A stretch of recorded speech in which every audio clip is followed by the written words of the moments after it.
Welcome. We're back again with another live stream of the Hard Rock Show. I'm Andrew, and joining us all tonight is Dave. Right beside me is Jeff on the other side of the screen. And then below us, we have Bell and Conrad. Thank you, everyone, one and all, for joining us here tonight, for jumping in. And as always, love having your company. But also, if you're here, say hi on the comments, whatever platform you are on. Jump in, say hi, and give us your thoughts as we go through things. As always, there's a lot to get through. We're going to do our next round of the Stone Rock and Metal Battle Series, which is going to be Powertrip from Monster Magnet going up against NOLA from Down. We're going to pick our 1994 album for our 90s collection and go over the results of last week as well. Conrad has control for Guess the Song this week, so we're going to see how we go with that and have some fun, see if we can guess it this time around. And then we've got all the usual stuff that we go into on top of all that as well.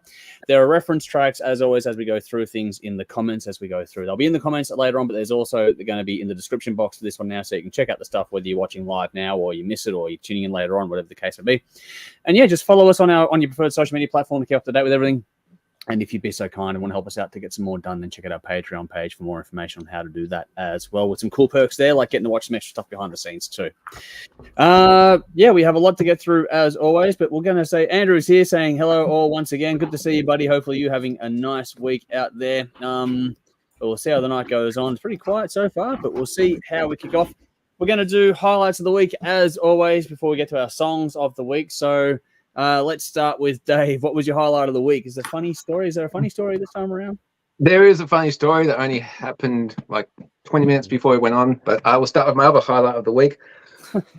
Car still isn't fixed. Fucking mechanic couldn't make it today, so it's going to be tomorrow morning. So it continues to be. Unfortunately, I have to continue driving the boss's Mercedes.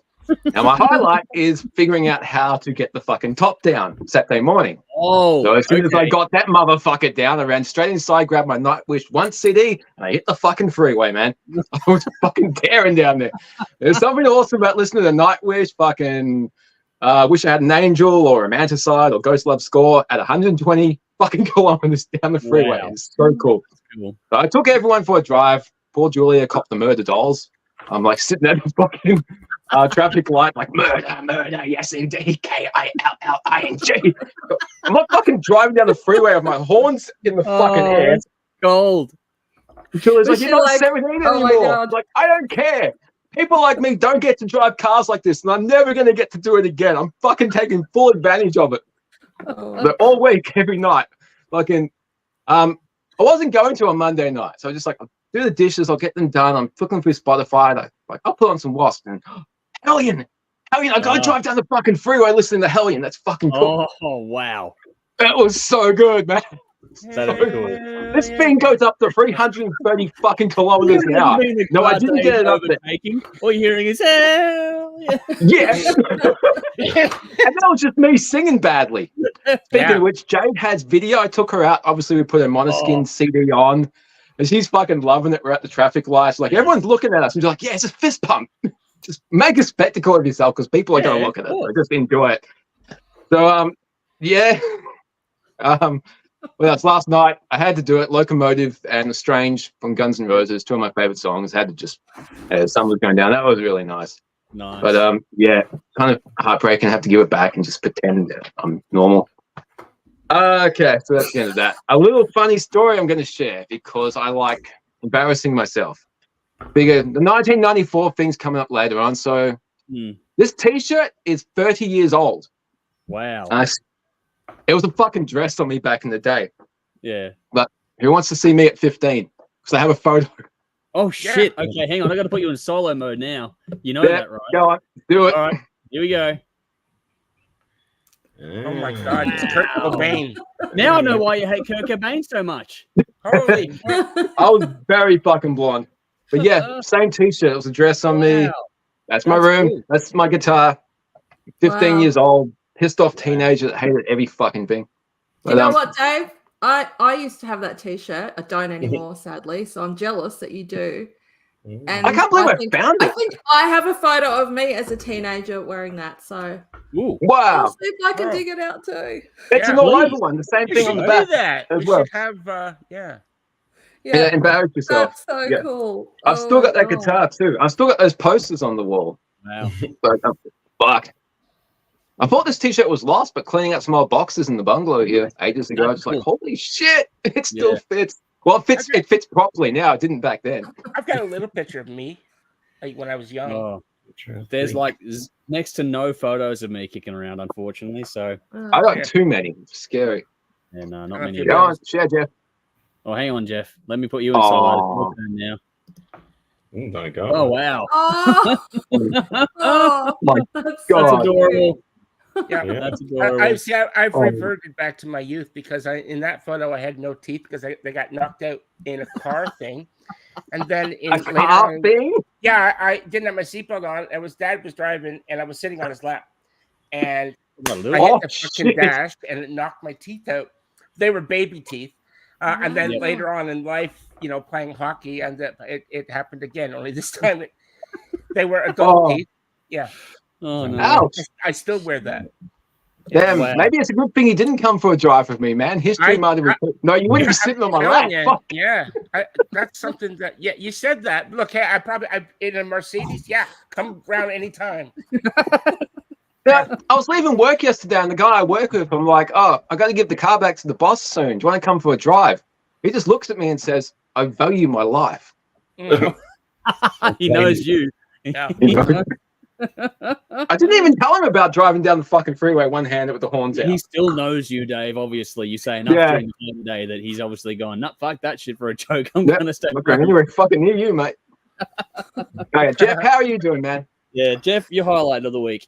Well, my highlight of the week was going to get ready for work on Tuesday morning. And because I was a little bit late getting to work on Monday, because I work in the city like 3 days a week, right? Work, rest home. And there was really bad traffic. So I thought, well, Tuesday morning, I'm just going to make sure that I'm going to give myself like an additional half hour just in case. So I'm getting all ready and I'm fucking ready to go and everything. Get in the car, fucking click. Oh. Like, what the fuck? And so it wouldn't start. But it eventually did. Then it came up with this weird code 84, and the engine light was on. And then I thought, well, it started, and I thought, well, okay, I'm just gonna let it. Maybe the battery was low, and now I'm just gonna let it like idle for a while, so that the battery, gives a little bit of juice, and then I'll go. So I got to put it in reverse, and I thought, well, I'll rev it up a little bit. And I pressing my foot down on the pedal, the accelerator pedal. It's in park now. Nothing.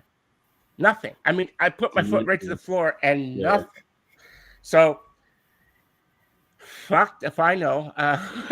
Wow. So Dave, one car thing to another. So this is like it's contagious now. Fucking cars, man. Who's next? Who's next? Conrad doesn't drive, so. Yeah, I don't wish that on anybody. So, but yeah, I'll get it sorted. But fucking hell. I don't know. It's obviously look that it's a good car in the sense that I haven't had to spend really any money on it since I've owned it since 2011 when I bought it new. But lately it's just like I'm all those years you didn't have to spend anything. I'm gonna get you now. Yeah. Wow. So it's catching up to me. Who knows? I might have to get a new car. I don't know, but hopefully not. I love this car. Yeah. Just because you get attached to it. I don't know. Yeah, definitely. Yeah.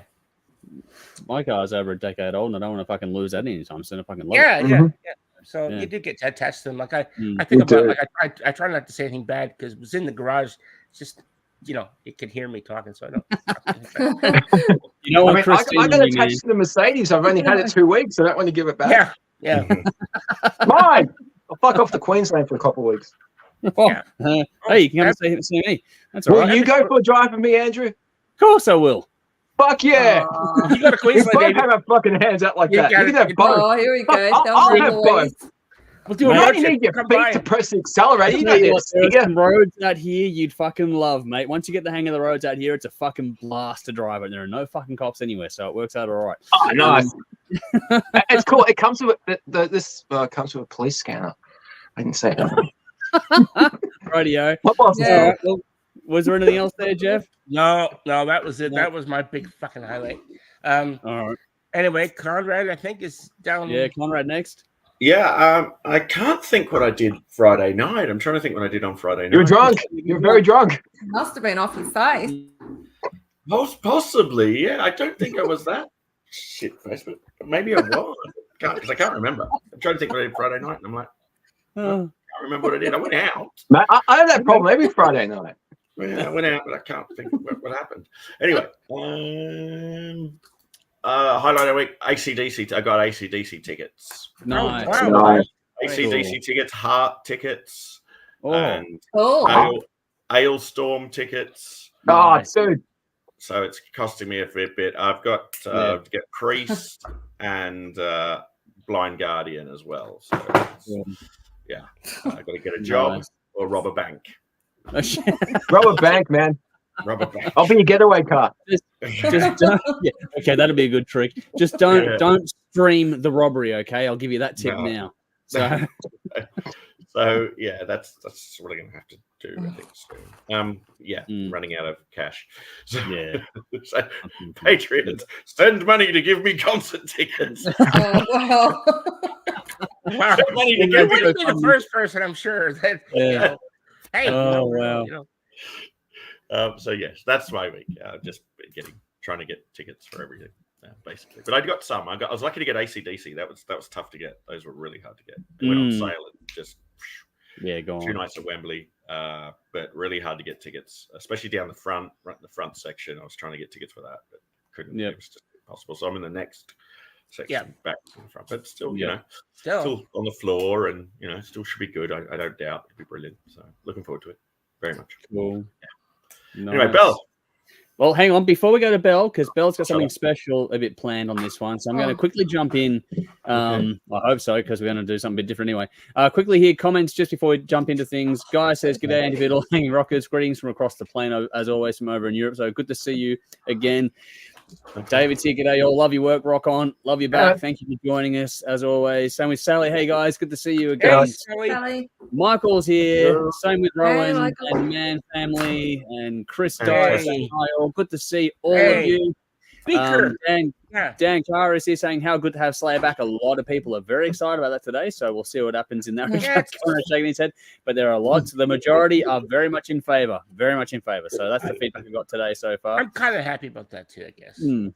Vinny says, hey, legends. Hope you're all well and survived the heat. Actually been listening to Taylor Swift, and I must say, I feel like I've been sitting at a dirty bus stop. Not sure how long it'll take to wash this stink off. There we go. Oh, well, Vinny. Here we go. Michael's gone, don't rob an Aussie bank, no cash in some and little cash in others. So that's true. That's if you can find an open branch, and that's more to the point as well. Vinny's also replied, you might have to pull out the stilettos and fishnets and make some money on the streets, Conrad. So there we go. Hit my ass. There's that whole new game of pin the tail on the donkey going on there, but we'll see what happens. Yeah, Nicole's here. Good to see you as well. Going hello all, and same with Lee saying evening Bell and the Beasts. I think that'll be a good nickname for all of us. Feeling too many gigs this past week. Started with Creator, Glamfest, Heat, and the best at the lot. Riot City on Sunday. Just got home after live Fang It session on PBS. Watching Dr. Colossus live is always a pleasure. They are a fantastic band. You've had a fucking massive week. Well done, man. Hopefully you and your family are all doing as well as you can, my friend. I'm going to quickly do my highlight of the week because, like I said, Bell's going to do something. Hopefully, we'll see what happens in a minute.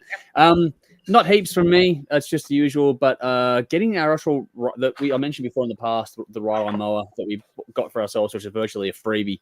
Got it running. We actually got it running and mowing around for hours the other day, which is cool. So I've been utilizing that, which is making my life a lot easier when it comes to getting the lawn down in the area, or just the paddocks down, I should say.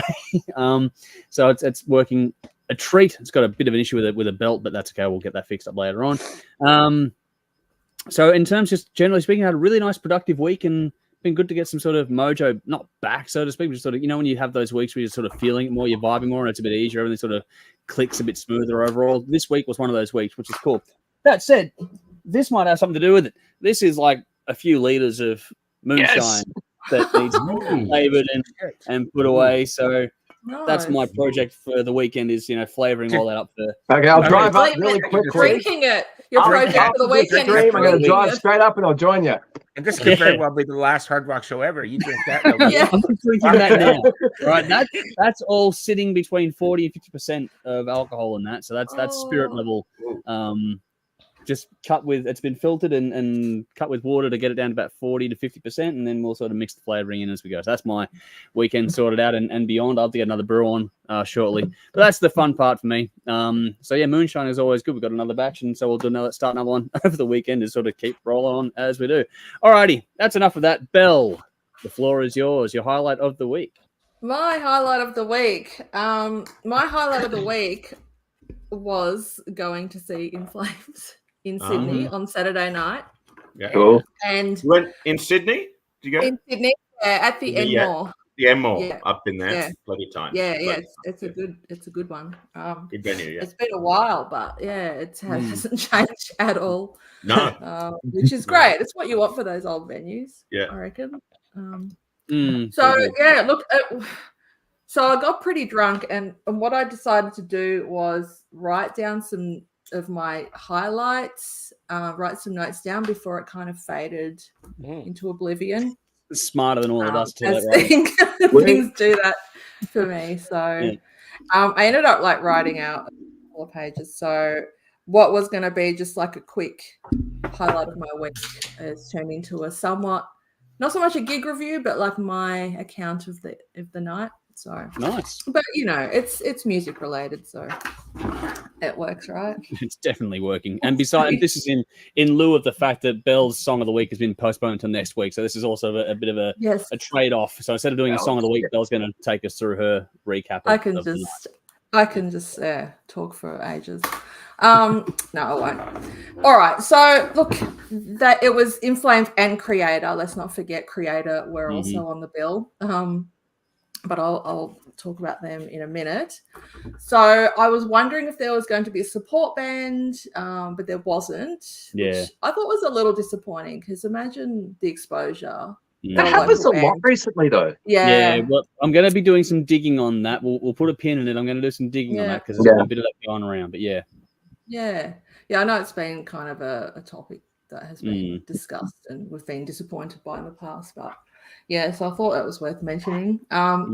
Anyway, so In Flames went on first, and they started with the intro music so it's like the first track on Foregone, like the acoustic with the strings, and they did this at Knotfest too, so it must be kind of their new opener, which it's really cool because it just, you know, everyone knows it. Anyone who's an In Flames fan knows it, and it's just cool. And they get on stage and put on their instruments and get ready to go, and it just hypes the crowd. So that was cool. So when we heard that, we made our way from the bar like towards. I wanted to get up as close as I could to the stage, so I started kind of weaving through the crowd and got about halfway through, and then they launched into Foregone Part 1. Oh wow! Which it's a bit of a banger, and literally I was standing there, and this circle pit just materialized in front of me. I'm like, oh shit! And then so I was with Dane and his brother Joel, and they just like jumped in, and they were gone. Cool. I'm like, fuck that. So I like kind of edged my way around. And then, you know, the song was going on and I kind of was moving around and sort of moving slowly up the front. And then I think it was the next song came on. The crowd just, you know how it kind of just surges, and I just ended up being transported pretty much to like the front, like this. I was the second from the front. I'm like, fuck yeah, this is sweet. And so I just stayed put for the whole gig. Yeah, it was great. And all this chaos was going on behind me, and I had my own little bubble of chaos going. It was perfect. And so I ended up right in front of where B.D.E, the guitarist, like the one that's been in the band forever, he's sort of normally standing, but the guy moved around, and so they're all quite energetic, and they just looked like they're having a great time, which is really what you want to see. You don't want to see a band up there just, you know, going through the motions. So no, that was cool. So look, their sound was amazing. I remember at Knotfest, for some reason they were a lot quieter than a lot of the other bands. I don't know if you remember that being the case, Conrad, but it was really noticeable. Yeah. So they got it right, as you would hope, at their own gig. So, but they just sounded good. And like as a band, they're just like, they're so tight. They just, I don't know. They've been doing it long enough. They're just really, really tight. It's like a recording. So that was cool. They played a bit of a range from, only a couple from their latest album, and they played as far back as I think their first album, and just pretty much everything in between. So cool. It was quite it wasn't just focused on Fall Gold. I was almost a little disappointed because I love that album and the one before it, which I only got one song out of. But, the songs they picked were great, and it was good to hear some sort of deep cuts, I think, they were playing. But, I'm a bit of a fangirl, so they could play anything off any album and I would have been in heaven. So... Anders, the vocalist, he engaged with the crowd quite a lot. And at one point he said that it was good to see not too many phones up and people recording. And he said, like, if you want to take videos, that's fine, but you're at a live show. Let's just embrace the moment. Let's just all enjoy being here. And then he said something like, chances are the person behind you is filming it anyway, and it'll be up on YouTube for you to relive the next day or something like that. Clever. He has a point. Actually, at one point he reached down to fist bump someone in the crowd, and I didn't really see, but I think they might have been holding their phone at the time, and he just sort of went like that, and then he must have rethought it, and he reached back and he grabbed their phone, and it was in the middle of a song, and he's walking around and he's like, filming himself singing, and then he walked over to the drummer and he's filming the drummer and the guitarist, and cool. And then he gave the phone back. I have a good minute or so of footage. Like I was thinking, I wish that was my phone. That's something you'd never forget. That's whoever that was has to put on YouTube. Fuck. Yeah. Oh, they'd have done it already. It'll be up. Don't worry. It has to be up there. Just In Flames Sydney 2024. Don't ever get your phone out at Maiden because Bruce will fucking tear you a new arm. Well, really? Does he hate it? Or Maynard as well. If you go to a tour. Maynard. I did it at Maiden. On stage. Yeah, right. I mean, I don't think he was happy, but then he's just like, fuck it, I'm going to do this. And oh, yeah, you got no choice really at the end of the day. Yeah, it's going to happen. So, okay, so what else did I write? Okay, yeah, so Enmore is set up. It's like this big floor, and then spanning the width of the venue is like a sort of a balcony, which has got quite a few rows. And I didn't notice this until Anders kind of pointed up there. This was towards the end of the set. He said, I don't know who you are. I don't know what your name is, but this song is for you. And I turned around and there was this sign that was kind of hanging down in the front of the balcony. And it said, I turn 7 tomorrow. Can you please play Stay With Me? And and he said, that's the future of metal right there. And so cool. I dedicate this song to you. And they didn't play that song, but that would have just made that. I made note of it. Yeah, it's kind of still something special. Yeah, it's just that kind of interaction. It was just really cool to see. So what else happened? So the band, they all got introduced sort of towards the end of the set. And when Anders introduced the bass player, Liam Wilson, he said that the first time he met him was actually on stage when In Flames were about to play a set, which was pretty cool. This happened sometime last year. I think he's just their touring bassist. that I didn't really know who he was, and I looked him up, and I think he was the bassist for. Oh shit! Now I'm blanking. I think was it Dillinger? No. Oh, Dillinger Escape Plan. I think was that it. Wow. I think that was it. And he's toured with Devin Townsend, I think. So. Oh wow. Cool. I have to. Sorry, if I got that wrong, but it was. I think that's who it was. Cool. But yeah, he just seemed like such a nice dude, and he just had this smile on his face, and he was walking around on the stage, and you know they were all pretty cool. Okay, so wasn't going to say this, but I will because this is all part of my experience. Towards, I think it was during the last song, and I knew it was the last song. I got a little emotional, and I actually started tearing up.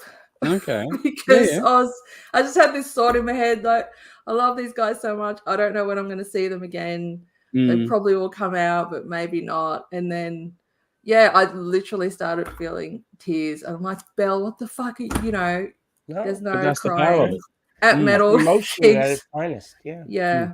I just love these guys that much. So I just felt it. Yeah. I just had a moment, and then, I slapped myself out of it and enjoyed the rest of the song. There's a new mosh pit for band. Yeah. This next song is for the masochistic lady over there slapping herself. Yeah. I don't know who you are, but this song's for you. Yeah. This song's for you, crazy lady. So yeah. Anyway, so the set finished. Made my way back towards the bar. Thought I need to use the bathroom. One of the cool things about going to see In Flames and Creator was, despite the fact that there was a massive queue for the men's toilet, there was no queue at all for the ladies because there was hardly any women there. And that would be a first. I haven't experienced that very much, so that was great. Noteworthy. Anyway, so I was feeling a little bit beaten up by the time that finished, so I thought I don't really know Creator. I was keen to watch them, so I thought I'll just sit it out, so to speak, and stood up the back. I ended up right next to the mixing So desk. Creator was second, were they? So they came on after. Wow, I thought In Flames would have been that way. Wow. I reckon Creator would be the more quote unquote headline band. Yeah. Wow. Sometimes can change. Yeah, I would have thought depending the on opposite. country. They might go back Yes. and forth. Yeah. They might go back. They might. Yeah, with the coin.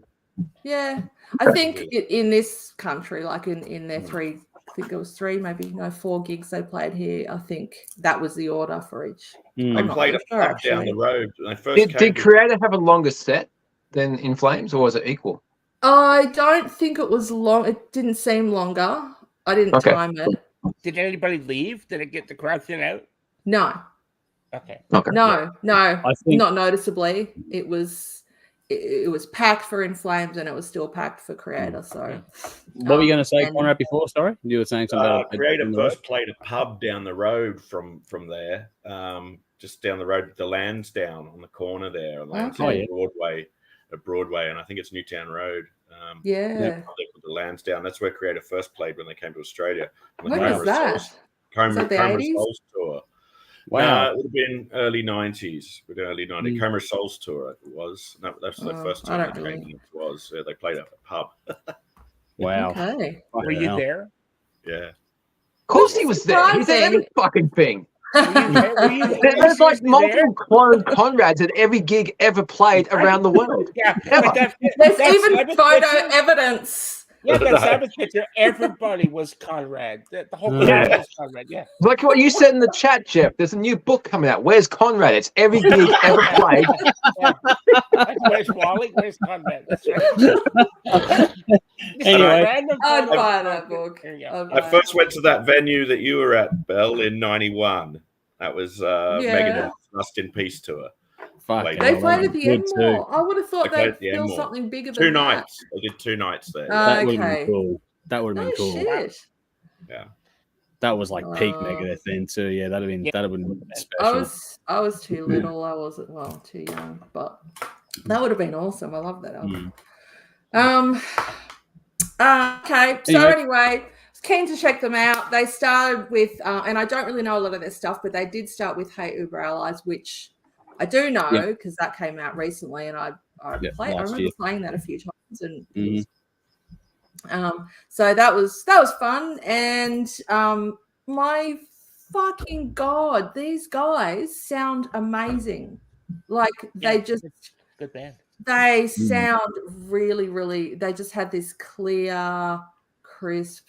The drum kit sounded insane. Like it was just one of the best sounding gigs I've ever been to. Wow.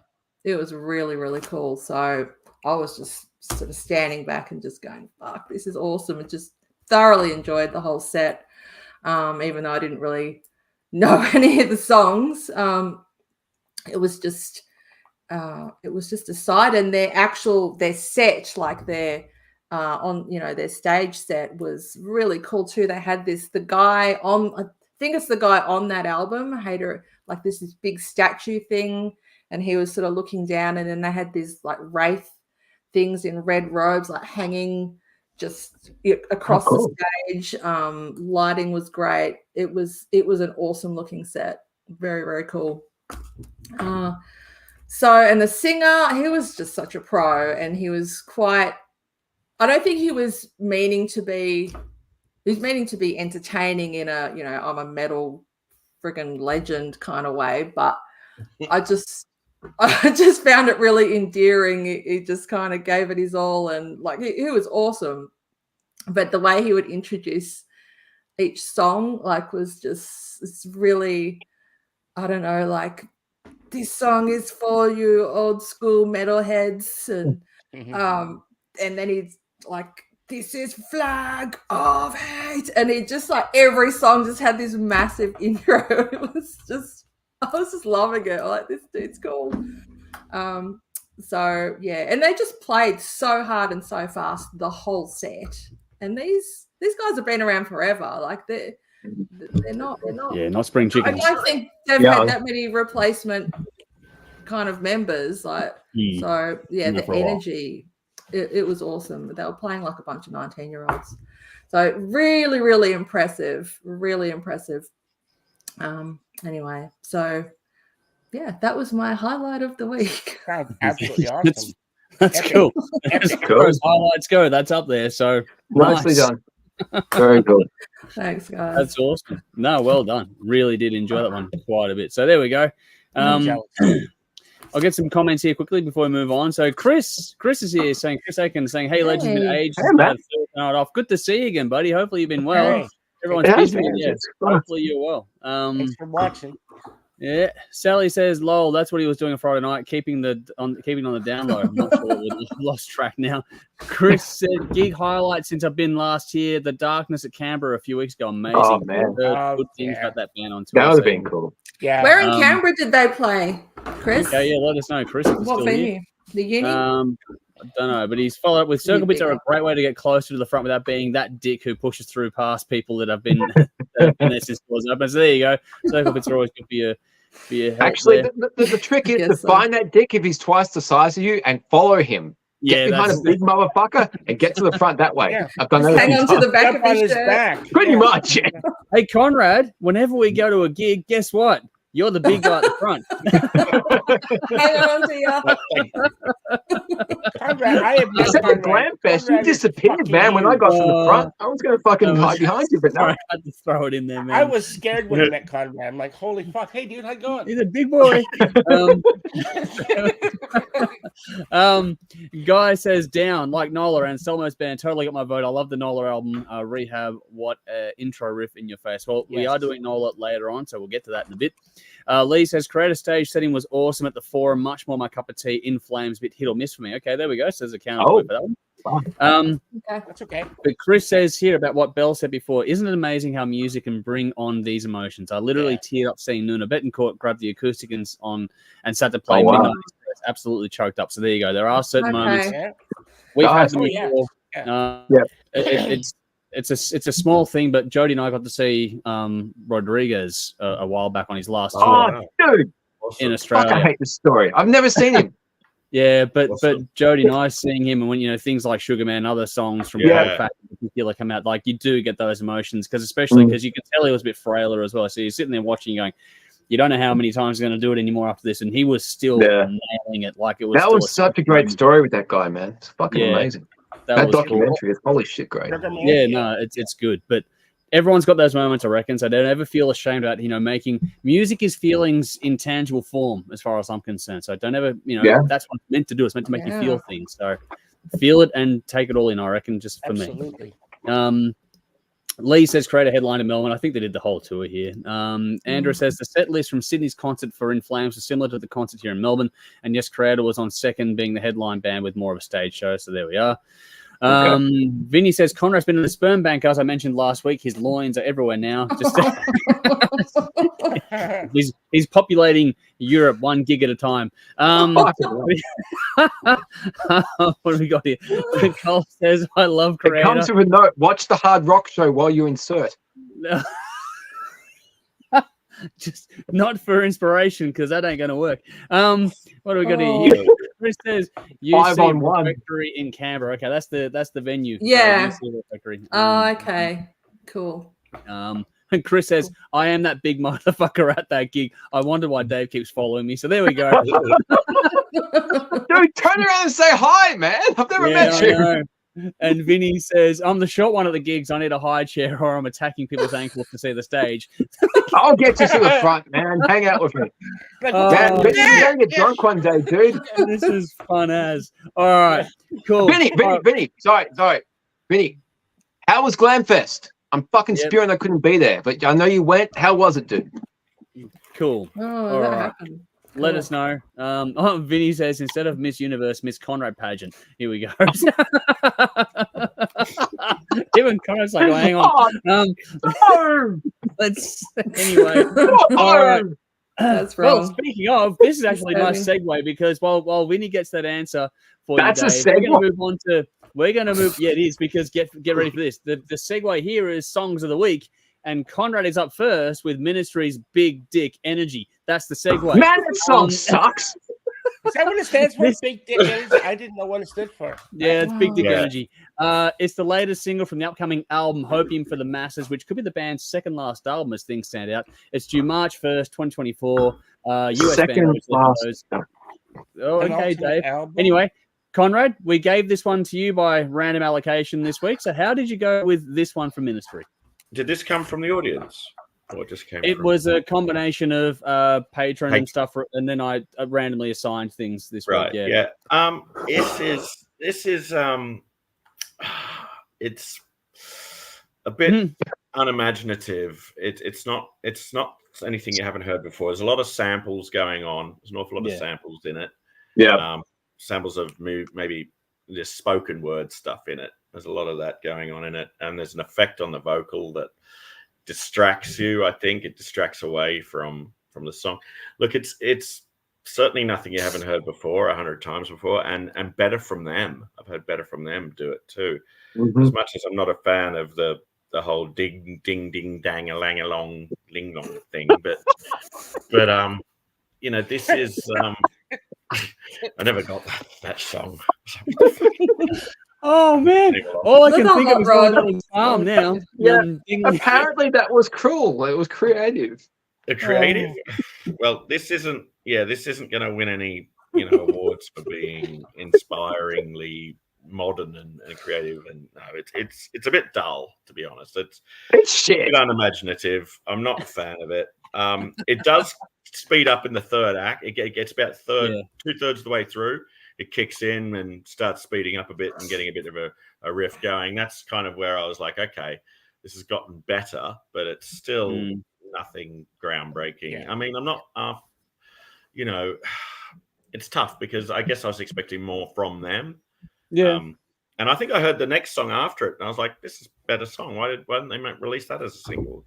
I don't know. This is the latest single. Yeah, they've got a few tracks on out now. So, but it's nothing. It's not gonna set the world on fire, that's for sure. And it played in an alternative club. It's not going to do much. I don't think it's not a brilliant song. So yeah, it's very average. I give it this 3 out of 10. Okay. Yeah. Cool. So. Alrighty. Well, I did forget to put a link in the comments. I'll put a link in the comments now, just for those that want to check it out on their own time, of course. Don't bother. It's not the worst thing It sounds like Dave's with me on this one. That's what the show's all about. Well, it is horses for courses. I actually liked it personally. But anyway, we'll move on. Quickly, comments here. Chris said, Vinny on my shoulders at a gig. This needs to happen. We need photos, man. I want photos and videos of that. If that happens, I gotta see this shit, man. I gotta meet you two at the same time. Hey, if I ever see a guy on top of another guy at a gig, I'll know that you two. And then what you do, Dave, is you follow them to the front. That's what you do. Because I'll just take a selfie with these two dudes behind me, like fucking I found them. But Vinny says, Dave, to answer your question, no, brother, I didn't go as I couldn't find anyone to go with. I blinked at the last minute and balked at buying a ticket. I'm keen to see the Who and Caligula's horse, though. So there we go. Fuck, that would be cool. I didn't know that was happening. Cool. Yeah. And if you can put 76 kegs of Italian muscle above your shoulders, let's go. So there we go. That's back to Chris. So dude, some fun the fucking Who and Caligula's horse, where, when? I don't know, but that would be a cracking gig. That would be a cracking gig. Let us know. I mean, I've joked about it before, but seriously, I got to get this OnlyFans thing happening. And, for $50, I'll stick my finger in my belly button. Come on. It's so big, it'll hurt. Come on. Pain. All right. Well, give me money. Give me tickets. Make it happen. While Dave is on a tear, it's Dave's song of the week now. It's in the comments now, so go and check it out. It's also in the description box. Dave's song of the week is Audio Rain with Breathe. It's the latest single from the band's upcoming album, The Perfect Siege, in May 10th, 2024. Band out of Adelaide, so this is one that's near and dear to us. Dave, I know you know the band well, so how did this one go for you? I fucking love this band. I was actually responsible for helping to get them from Perth, I think they are, to Melbourne to play the Whole Lot of Love band. Was it? Did we do a live show that night as well? I don't know, but they fucking came. They played. Yep. My God, they were good. They are so good. And they were. Did they play with Warbirds? Because I think them and Warbirds would be great. Yeah, it was them and Warbirds. It was them and Warbirds. Yeah, because those two fucking bands are amazing. But Audio Rain, this band can do no wrong. Got a cool bass intro to this song. The vocals are great. He's got a perfect rock voice. So many rock bands around today, but he's just got a great fucking voice suitable for this music. Awesome guy too. Cool to hang out with. Yeah, they're great. Lyrics are well written and performed. The verse has a darker tone, and the chorus brightens things up a little bit. I like when there's nice contrast between verse and chorus, and it's not just a one-trick pony. This is just one song. Their album they released a few years ago was fantastic, so I'm really hoping we get just like fucking onslaught. Because we did a song of theirs last year, I think. That song was cool too. Yeah. There's a really nice hook to the chorus. What was it, Jeff? I just said, welcome back, Conrad. Yeah. We got him Conrad back. Yeah, he disappeared. It's all good. I'm looking at my notes, dude. I'm sorry. Cheers. Fine. Well, that's it. To be fair, he was reading his notes. It's not personal, dude. To be fair, he was reading his notes. Conrad, we'll miss you. No, don't go, Conrad. Really not. Don't go, Conrad. I missed him. Fuck. Anyone see that really shitty Western where the kid's crying at the end? Like, don't go, Shane. Don't go. Oh, wow. Yeah. Oh, boy. Don't go, Conrad. That's it. Oh, shit. Wow. Fucking wild loop we're on now. Wow. The shit. Fuck, I haven't seen that in 30 years. Yeah, that's random, man. Wearing a t-shirt from 30 years ago is triggering a lot of shit. Okay, gone for one. Nice hook to the chorus. It's got an upbeat vibe while still having a heavy rip. I like the juxtaposition between that shit. Yep. The solo, very subtle use of the wah pedal. Solo is only about 20 seconds, but a lot happens in that 20 seconds. Yeah. I love how it continues with some phrases throughout the final chorus until the close of the song. Very cool song. I want more music from this band all the time. They're fantastic. Breathe. If you haven't heard it, check it out. It's awesome. Mega thumbs up, horns, all that shit. Nice. I'm out of drink. I'll have to get some soon, but yeah, it's cool. Cool. Nicely done. Don't go, Conrad. Benny said it's separate gigs for the Who and Caligula. You're dead to me. Dude, you like got my emotions up and then you just disappointed me, man. You're dead to me. It's like when Jessica Alba takes her clothes off and you find out she's got a dick. Oh wow, here we go. Dude looks like a lady, huh? Chris says I'm good. I recently leg pressed 390 kilos PB. You're good, Vinny. So there we go. Whoa! Wow. Impressive. Yeah. Fucking hell. Lee says, Glamfest was a pretty good day. Some great sets from local bands with Shotgun Mistress and Ragdoll being standouts. Of the internationals, great to finally see Takedo Danny's vocals live. Wow. Lynch Mob, George delivered the goods, and surprisingly, Jet Boy expectations were low and Heat simply awesome. Slaughter were disappointing with a poor sound mix, which was there, which is apparently how was fucking The Cruel Intentions? But that's actually similar to last year because Faster Pussycat with the headline. I actually left halfway through because his voice was fucked and that was terrible. And after Eclipse and then Wednesday 13, you couldn't top that shit. But yeah. How was Cruel Intentions? That's the only band I'm really missed. Sorry, I'm talking to my. No, Vinny says, to be fair, that taste list, which is the taste makers playlist I've set up for Patreon, that was very nice to listen to this week. So there we go. More of that coming up soon. And Paul says, good to see you. Thanks for jumping in. Any Monster Magnet album is legendary. Well, the first 5 or 6 anyway. Not only the guitar riffs, but Dave Windorf's lyrics are phenomenal. Well, we'll get to that very, very soon. But thank you for jumping in tonight and saying some thoughts there for that. All right, my song of the week is up next. And we're going to go to the latest from Melbourne band My Grinding Mind. Again, in the comments in the description. So you know what to do, folks. Go and check it out. It's the 4th single from the Melbourne band, it's founded by former members of Dead Star Renegade, which we all know from long history of the show. Really? Yeah, so Tim, the bass player, and Jay, the drummer, Jay's unfortunately passed away now, but yeah, they formed this band a few years, a little while ago. Who's singing? Is anyone know? No, it's a woman. I don't know her name off the top of my head, so my apologies on that one. But yeah, she's got a great voice though, great voice. What's been cool for me watching this band over the duration, obviously, was what I just mentioned before, is that despite all the shit being thrown their way, this band goes from strength to strength as far as I'm concerned. This could easily, for me, be their best offering yet. I really did enjoy this one quite a lot. I love the riff. There's a certain bit of funk to it, which is really cool. Keeps it engaging. It's hard not to move while listening to this one, even though it's got plenty of balls to it. You want to move to it. It's one of those sorts of riffs. It's a little rough around the edges sonically, but that suits the style of this band. The extra grunt and the grit in there is actually a nice touch in it all. And there's some really nice vocals in this one. I just said before that the vocals are fantastic, but they've got this balance between the dirty and the clean tones vocally, which is just in the performance factor of it, and it just works so well. When the power button is sort of hit, it's just like fucking bang, and then they've got the ability to dial it back just nicely, wonderfully too. So great control, great voice, everything about it is wonderful. I love the lyrics on this one. There's a good hook in the chorus too. It's just a really damn well done heavy rock track, and the spacious touch sort of near the halfway mark that leads into a slower sort of guitar solo moment is a really nice touch in the song as well. It gives you some really good sort of contrast to the rest of what's going on. It's not like blisteringly fast, but there's just this groove and movement to it, which is just sort of contrasted with there.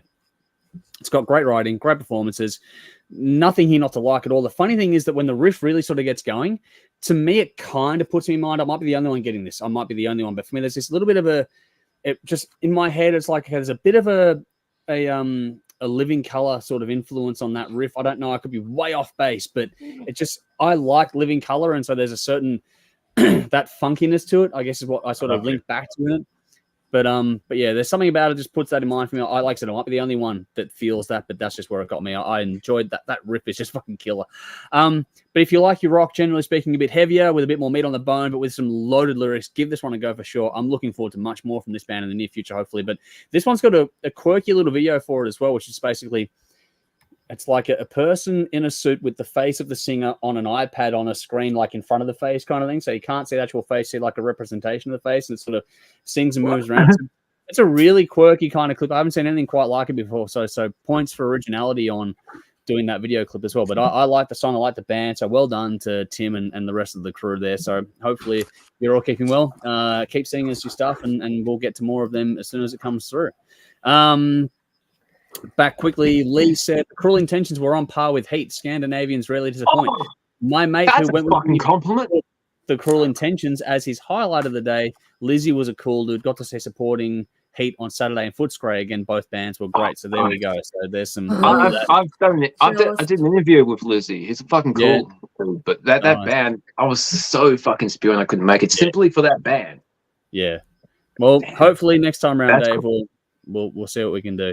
But Vinny says, nice sound, My Grinding Mind, sort of getting a carnival feel to it for but now they'll be touring from memory. So there we go. So there's some different takes on it. Wow. I get that actually when you think of that. I didn't think of it at the time, but yeah, I get that when you mention it, which is cool. All right. Bell's Song of the Week is postponed to next week. That'll be a toe harder track next week. But for now, we've got Jeff to go last this week, which is a track from a little band called Black Smoke Trigger. The song is Perfect Torture. It's the second single from the upcoming Horizons album due early 24, no particular date yet. There's another single, Proof of Life, which dropped a day before yesterday, I think it was, as well. And it's a New Zealand band, this one. So I weren't really familiar with them, but I like what I'm hearing. But Jeff, over to you. All right. Look, I'm not going to candy coat it. I'm just going to rip the Band-Aid off from this one quick and fast. This song is brutal. Brutally fucking good. Mm-hmm. All right. I think I found my new favorite band. They're good, and from New Zealand, no less. I kid you not. Wow. There must be something they're drinking over in the water over there. From such a small country, they are producing great things. Yep.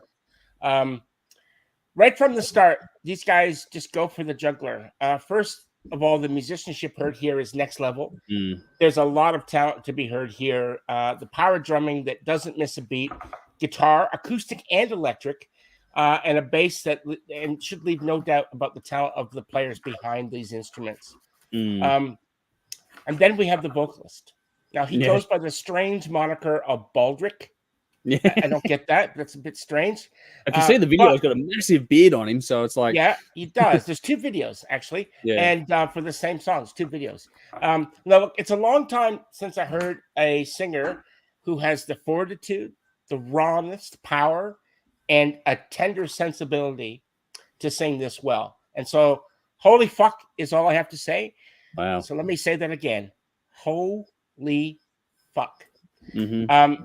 I first listened to the audio of this song just to get it, I like to get an image in my mind of the band, because I've learned in the past jumping with the video right away is not the way to go. So I've learned from my mistakes. So I listened to it, and then I went back and I found a video, and then I realized they actually have 2 videos for the same song. Okay, one is an official video, yes, and the other one is an in-studio video. Okay, and so that's actually the one that I saw first, which was the in-studio one. I didn't realize there was an actual other video, full production and everything. So I listened, watched both videos. My mouth agape, my jaw on the floor for all 3 of these. I couldn't actually believe what I was seeing and hearing. So I did what anybody would do. I watched each video another 3 or 4 times, each one. and then I took a deep dive on this band. I wanted to dig and find out more. So I listened and watched for like the next half dozen songs, which videos, and there was some visualizers there as well from other stuff.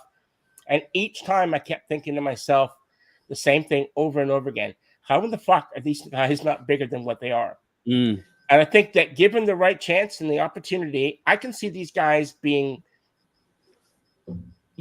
I could see them actually, and they've got a kind of a similar sound in some ways. I could see them being bigger than Nickelback if they were given the right opportunity. Definitely a heavier, more. They are a heavier kind of version of that. That's right. But I get it. Yeah. And so, look, their EP from a few years ago was produced by none other than the legendary Michael Wagner. So if you guys know anything, the guy's done everybody. So they obviously know how to attract attention. And watching the in-studio version video for this song, Perfect Torture, I got a chance to, there was a guy talking in the video at the beginning of it. I looked at it and I realized who it was. And I realized he was the producer. And the producer... I got him on camera too. Wow. Yeah. The producer is Nick Raskulniks. Nice. The guy's done a lot of things. Yeah. And so he's the producer, and you hear him talking, and then he's talking about the band a little bit. He say, "Hey, I want you to go back and do this thing," and I know that guy, and that's sure enough. So he's done amazing things. I realized that if they've got him, this band, they're on a precipice right now. Yeah, they're on a precipice, and I think they're about to break at some point when this new album drops. They deserve to be huge. And I think if talent is any judge, and if there's any justice in the world, they will be. But since we all know that at least one of those things is an extremely short supply these days, justice, I kind of feel bad for them because maybe it won't happen. I don't know, but I am hopeful, given that the context of Nick, that what he brings to the table as a producer. There's gonna be people out there, because Michael Wagner said the first time he heard them, he was absolutely blown away by these guys. So that's big coming from him. Yeah.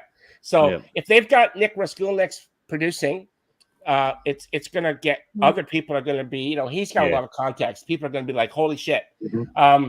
So I think that these guys really need to be heard by everywhere good music is played. And I'm hoping that that's the case.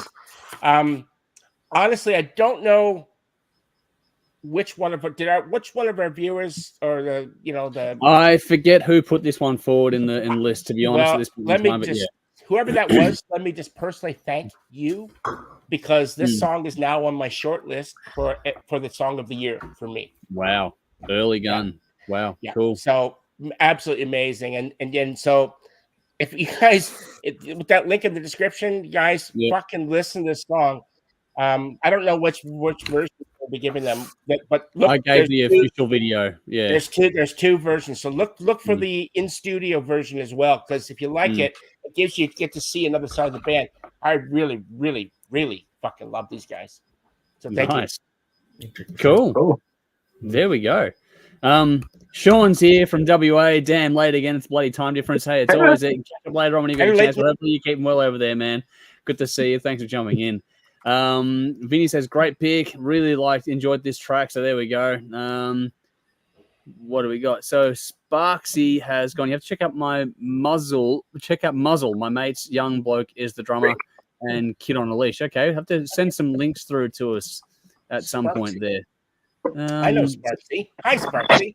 Okay. That's a buddy of mine named Jack. Okay, there you go. Well, then, Jeff, you can link us up with what they're talking about there. I will. Cool. Send me the link, Jack. Send me the link, and I'll post it up. Oh, okay. There we go. Vinny says it was me that sent it through in the page. Side of things. Fuck. You're not allowed to vote for your own song, obviously, but we have a whole game going behind the scenes for Patreon supporters, which is where a lot of these songs come from. Awesome. But, yeah, that was cool. Well done, Vinny. Great pick from you. Very well done. Thank you, buddy. Thank you. Yeah, I enjoyed the shit out of that song too. It was a fucking great track. I'm going to try and square it into telly at some point in the near future as well for a TV broadcast to help spread the word as far as we can as well. All right. Moving on to our Builder collection for the 90s series. Quickly recapping, last week we did 1993. No, we didn't. Did we? Yes, we did. Yeah, we did. Sorry. Yeah, we did. Sorry. We did 93 last week. Sorry. My bad there. And Jeff took Anthrax, Sound of White Noise. Dave went a bit under the radar with Phantom Blue Built to Perform. Bell took Sepultura, Chaos AD. Conrad again went under the radar, I guess, for some people thinking as well, with Entombed, Wolverine Blues. And I had Aerosmith, Get a Grip. Now, it's fair to say, Bell, you did the tallying, but there was a lot of support for all these bands. There was nothing that was really sort of just kicked to the curb. Like everyone. Nice. Well, yeah. So that's nice to hear. Even the ones that, would be quote unquote under the radar. Sorry, Bell, you were saying something? Oh, I was just going to say, except for a band that no one had heard of, but I wouldn't consider that being kicked to the curb. I would just consider that being unknown. Yeah. Sorry, I'm spoilering things. Sorry, Andrew. No, but at the same time, even I did notice a few comments. Like it wasn't like I got no comments at all in favor of it. Every single album, there's usually one which gets sort of like little to no support every week, but all of them got a measure of support this week, which I found to be really sort of refreshing in its own little way. Yes, absolutely. So, which is cool, which means that, for all of the 90s were bad after 92 and all that kind of stuff, there was still some good stuff out there that's left a mark on a lot of people. That was just one guy's opinion, just for the record. I don't think that was... Represent all of us here. No, I know. But... we're going to move on in a second, but we're going to quickly recap, obviously, what we had from 1993. So, again, Jeff took Anthrax, Sound of White Noise, Dave Phantom Blue Built to Perform, Bell, Sepultura, KSD, and Conrad picked Entombed, Wolverine Blues, and I took Aerosmith, Get a Grip. For the scoring of this one, with 10 points, Dave got Phantom Blue Built to Perform with 10 points on that one. Got some love. Well, somebody actually knew it? People knew it, Dave. People knew it. It actually got a few comments in support, which was actually quite impressive. I was saying before while you were out that every album got some nominations this week. It wasn't like there's I'm that was actually fucking ignored. impressed with that. It's really surprising. I thought I was going to get fucking none. Yeah, no, you got some votes for it. Coming in second with 20 points with Conrad in Turned Wolverine Blues. But it did get, like, the comments I did see had some resounding. The ones that did know it and loved it fucking really went to bat for it, saying it was, you know, forming a new genre, all those things that you talked about last week. So it did get the right kind of love in that regard. Thanks, I guys. came in third. 30 points for me with Aerosmith Get a Grip, which means it comes down to Bell and Jeff for this week. And Jeff got 40 points with Sound of White Noise, which means Bell gets 50 points. All you heavy motherfuckers out there love Sepultura Chaos AD. So you took that one, ran with it. So to recap then, last week's scores overall were Bell was on 50 points, Jeff was on 70, I was on 100, Dave was on 110, and Conrad on 120. I got it right this time. Don't worry, not like last week where I fucked it up.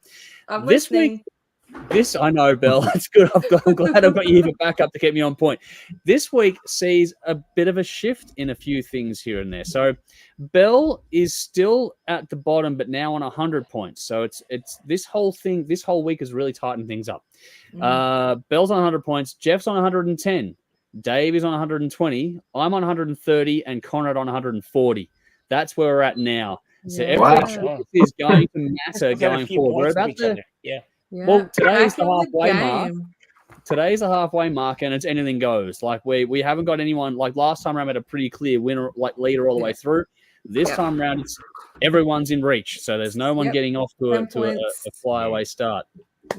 All right, which brings us to 1994, and we rotate the draft order through. Whoever goes last in the week before goes first, and everyone sort of drops down a spot. So I get to go first this week, and it's funny how there are some albums that, like, you told me between wanting to go for points or for wanting to go what you want to go for kind of thing. And it's just like, wow, okay, which way do I want to play this one? Because there are some really fucking good albums this year. Yes, like, it's not as big as other years. I'll pay that, but it's still some fucking good albums here. The ones that are there are crackers. Are good, and that's the thing. So I'm like, There's not many of them, but when the ones that are there are good.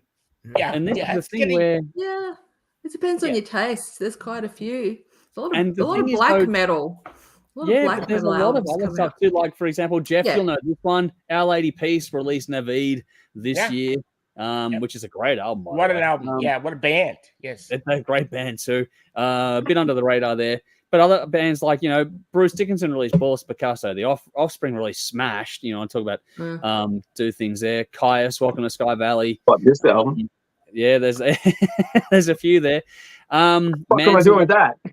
Portrait of American Family. There's a lot. There's a lot. Like Euthanasia from Megadeth. There's a shitload of good albums here. Now, you can't take the same band twice, obviously, in your own list, so you can't take yourself a second time, and then you can't take someone else's album either. So those are the rules. We sort of move on through, and so I'm torn between one that I'm pretty confident will get a lot of votes, or one that I want to go for that I don't think anyone else will take, and I just want to sort of see how it goes. And I'm just going to go with my heart on this week, which probably won't get me anything much at all, but I'm going to take it. I'm going to go with Nine Inch Nails, A Downward Spiral. That's an interesting one. I thought about that. That is an album that defined that era in a big way, and for me, it's the peak of Nine Inch Nails. I don't think they ever got better than they didn't. But Pretty Hate Machine was before that. But I think it's better. But that's a personal taste. But Downward Spiral. I haven't heard a Nine Inch Nails album. I couldn't tell you. But this is the one that has Closer. So I Want to Fuck You Like an Animal song. This is the one with that. That song was so fucking huge. It was everywhere. But beyond that, though, you've got Heresy and other songs which are fucking great. March of the Pigs. Like, there's a whole lot of really good stuff. And lyrically, Trent Reznor was on point. So I'm going to take Nine Inch Nails, A Downward Spiral off the board. I don't know if anyone else is planning on taking it. I know I'm leaving points on the board, but I just wanted to go with my heart this week, and we'll see what happens next. So speaking of, Jeff, the floor is yours. Yeah, look, as you said, there are some there are great albums left. 94 was not the era that 92, 93, and 90, 91 was. But having said that, there was still some pretty interesting music. Mhm. There was one particular album that you talk about going with your heart, and it might seem like I'm going with the most popular one, maybe, I don't know, but it was an album at the time that I fucking loved. Yep. And there's a video of me somewhere, I believe, drunk out of my mind and singing a certain song over and over again, and then realizing that how bad I sounded and getting in hysterics, and not being able to stop for like an hour. Wow. Just out of it. And so that album is Super Unknown, and the song was fell on days, and I sung that. Oh yeah, a very popular album. And so it's either that or my other choice, which is what Dave is wearing as a shirt. That was another album that I absolutely fucking adored as well. And then look, hey, Deliverance, Corrosion of Conformity came out this year, so you know, King's X, Dogman. Yeah, King's X. Yeah, there's a lot of good ones. Yeah, that's a good fucking album. It is a good album. Yeah. Yep. But I think I'm going to go with Soundgarden Super Unknown. Nice. Cool. All righty. Dave, you're up. Man, Soundgarden suck. I always hated that fucking band. They were crap. Just waiting for that. Oh, man. This is really triggering the hell out of me. These fucking I know where albums. Dave's going to go on this one. No, you don't. No, you don't. Because Dave always has the prize for us. Yeah. This is really fucking with me because I've been really in touch with my 14-year-old self today, hence the T-shirt. And why I just disappeared quickly, I have my diary from year 9, my 1994 diary. I photocopied my mate's Appetite for Destruction cover on vinyl, and I cut out the cross and I stuck it to my diary and I scribbled black text all over it. So it was just black and white. That is Dave at 94. I still have this motherfucker. And it's like completely filled with all types of shit. So it's really weird. But, you know, everyone who knows me knows there's not going to be surprising that I'm going with this. Holy shit. What am I doing with that? Surprised you have it. Okay, at 94, I did like Pearl Jam. And I also liked this motherfucker that was huge. Yeah, it was. In 94. Nirvana, my God, I don't throw out CDs. This is a weird fucking thing. Because that's 14-year-old Dave. In my 20s, I fucking hated new metal, so I backtracked. And 94 was a cool year because the Stones had a great fucking album. They did. Pink Floyd had a fantastic album. Yeah, underrated album. I fucking adore this album. It's so good. Album. Yeah. So good. Okay. Now, just to point out, the biggest selling album in 1994 was Hootie and the Blowfish and Green Day. Yeah, Green Day had Dookie. That was a fucking monster. Green Day Dookie. Wow. I don't care what you think. That was a monster of a record. No, it might be. Yeah, Britney Spears sells a lot of albums. It doesn't make it good. Oh my God.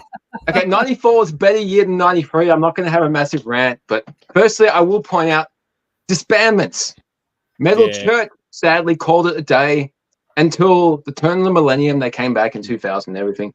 They were able to pick up the pieces and move forward. You can't say the same for Nirvana. Oh, here we go. They picked up the pieces, but it was in a different way. Yeah. In evidence. I had to do it. You would be disappointed if I didn't. True. Yep. So what came out in 94? The Last Temptation of Alice Cooper. Alice Cooper. Yeah. No. Yep. Really? This is a great album, but sadly the fucking resurgence that he had with Poison, Trash, and he could not survive the 90s. This album sold so poorly, the record company wouldn't finance a tour. This is the last thing we will hear of new music for Alice for 6 years. Good riddance, you fucking old dinosaur. We don't need you. You got nothing left. As soon as you come back in 2000, we have what? Brutal Planet.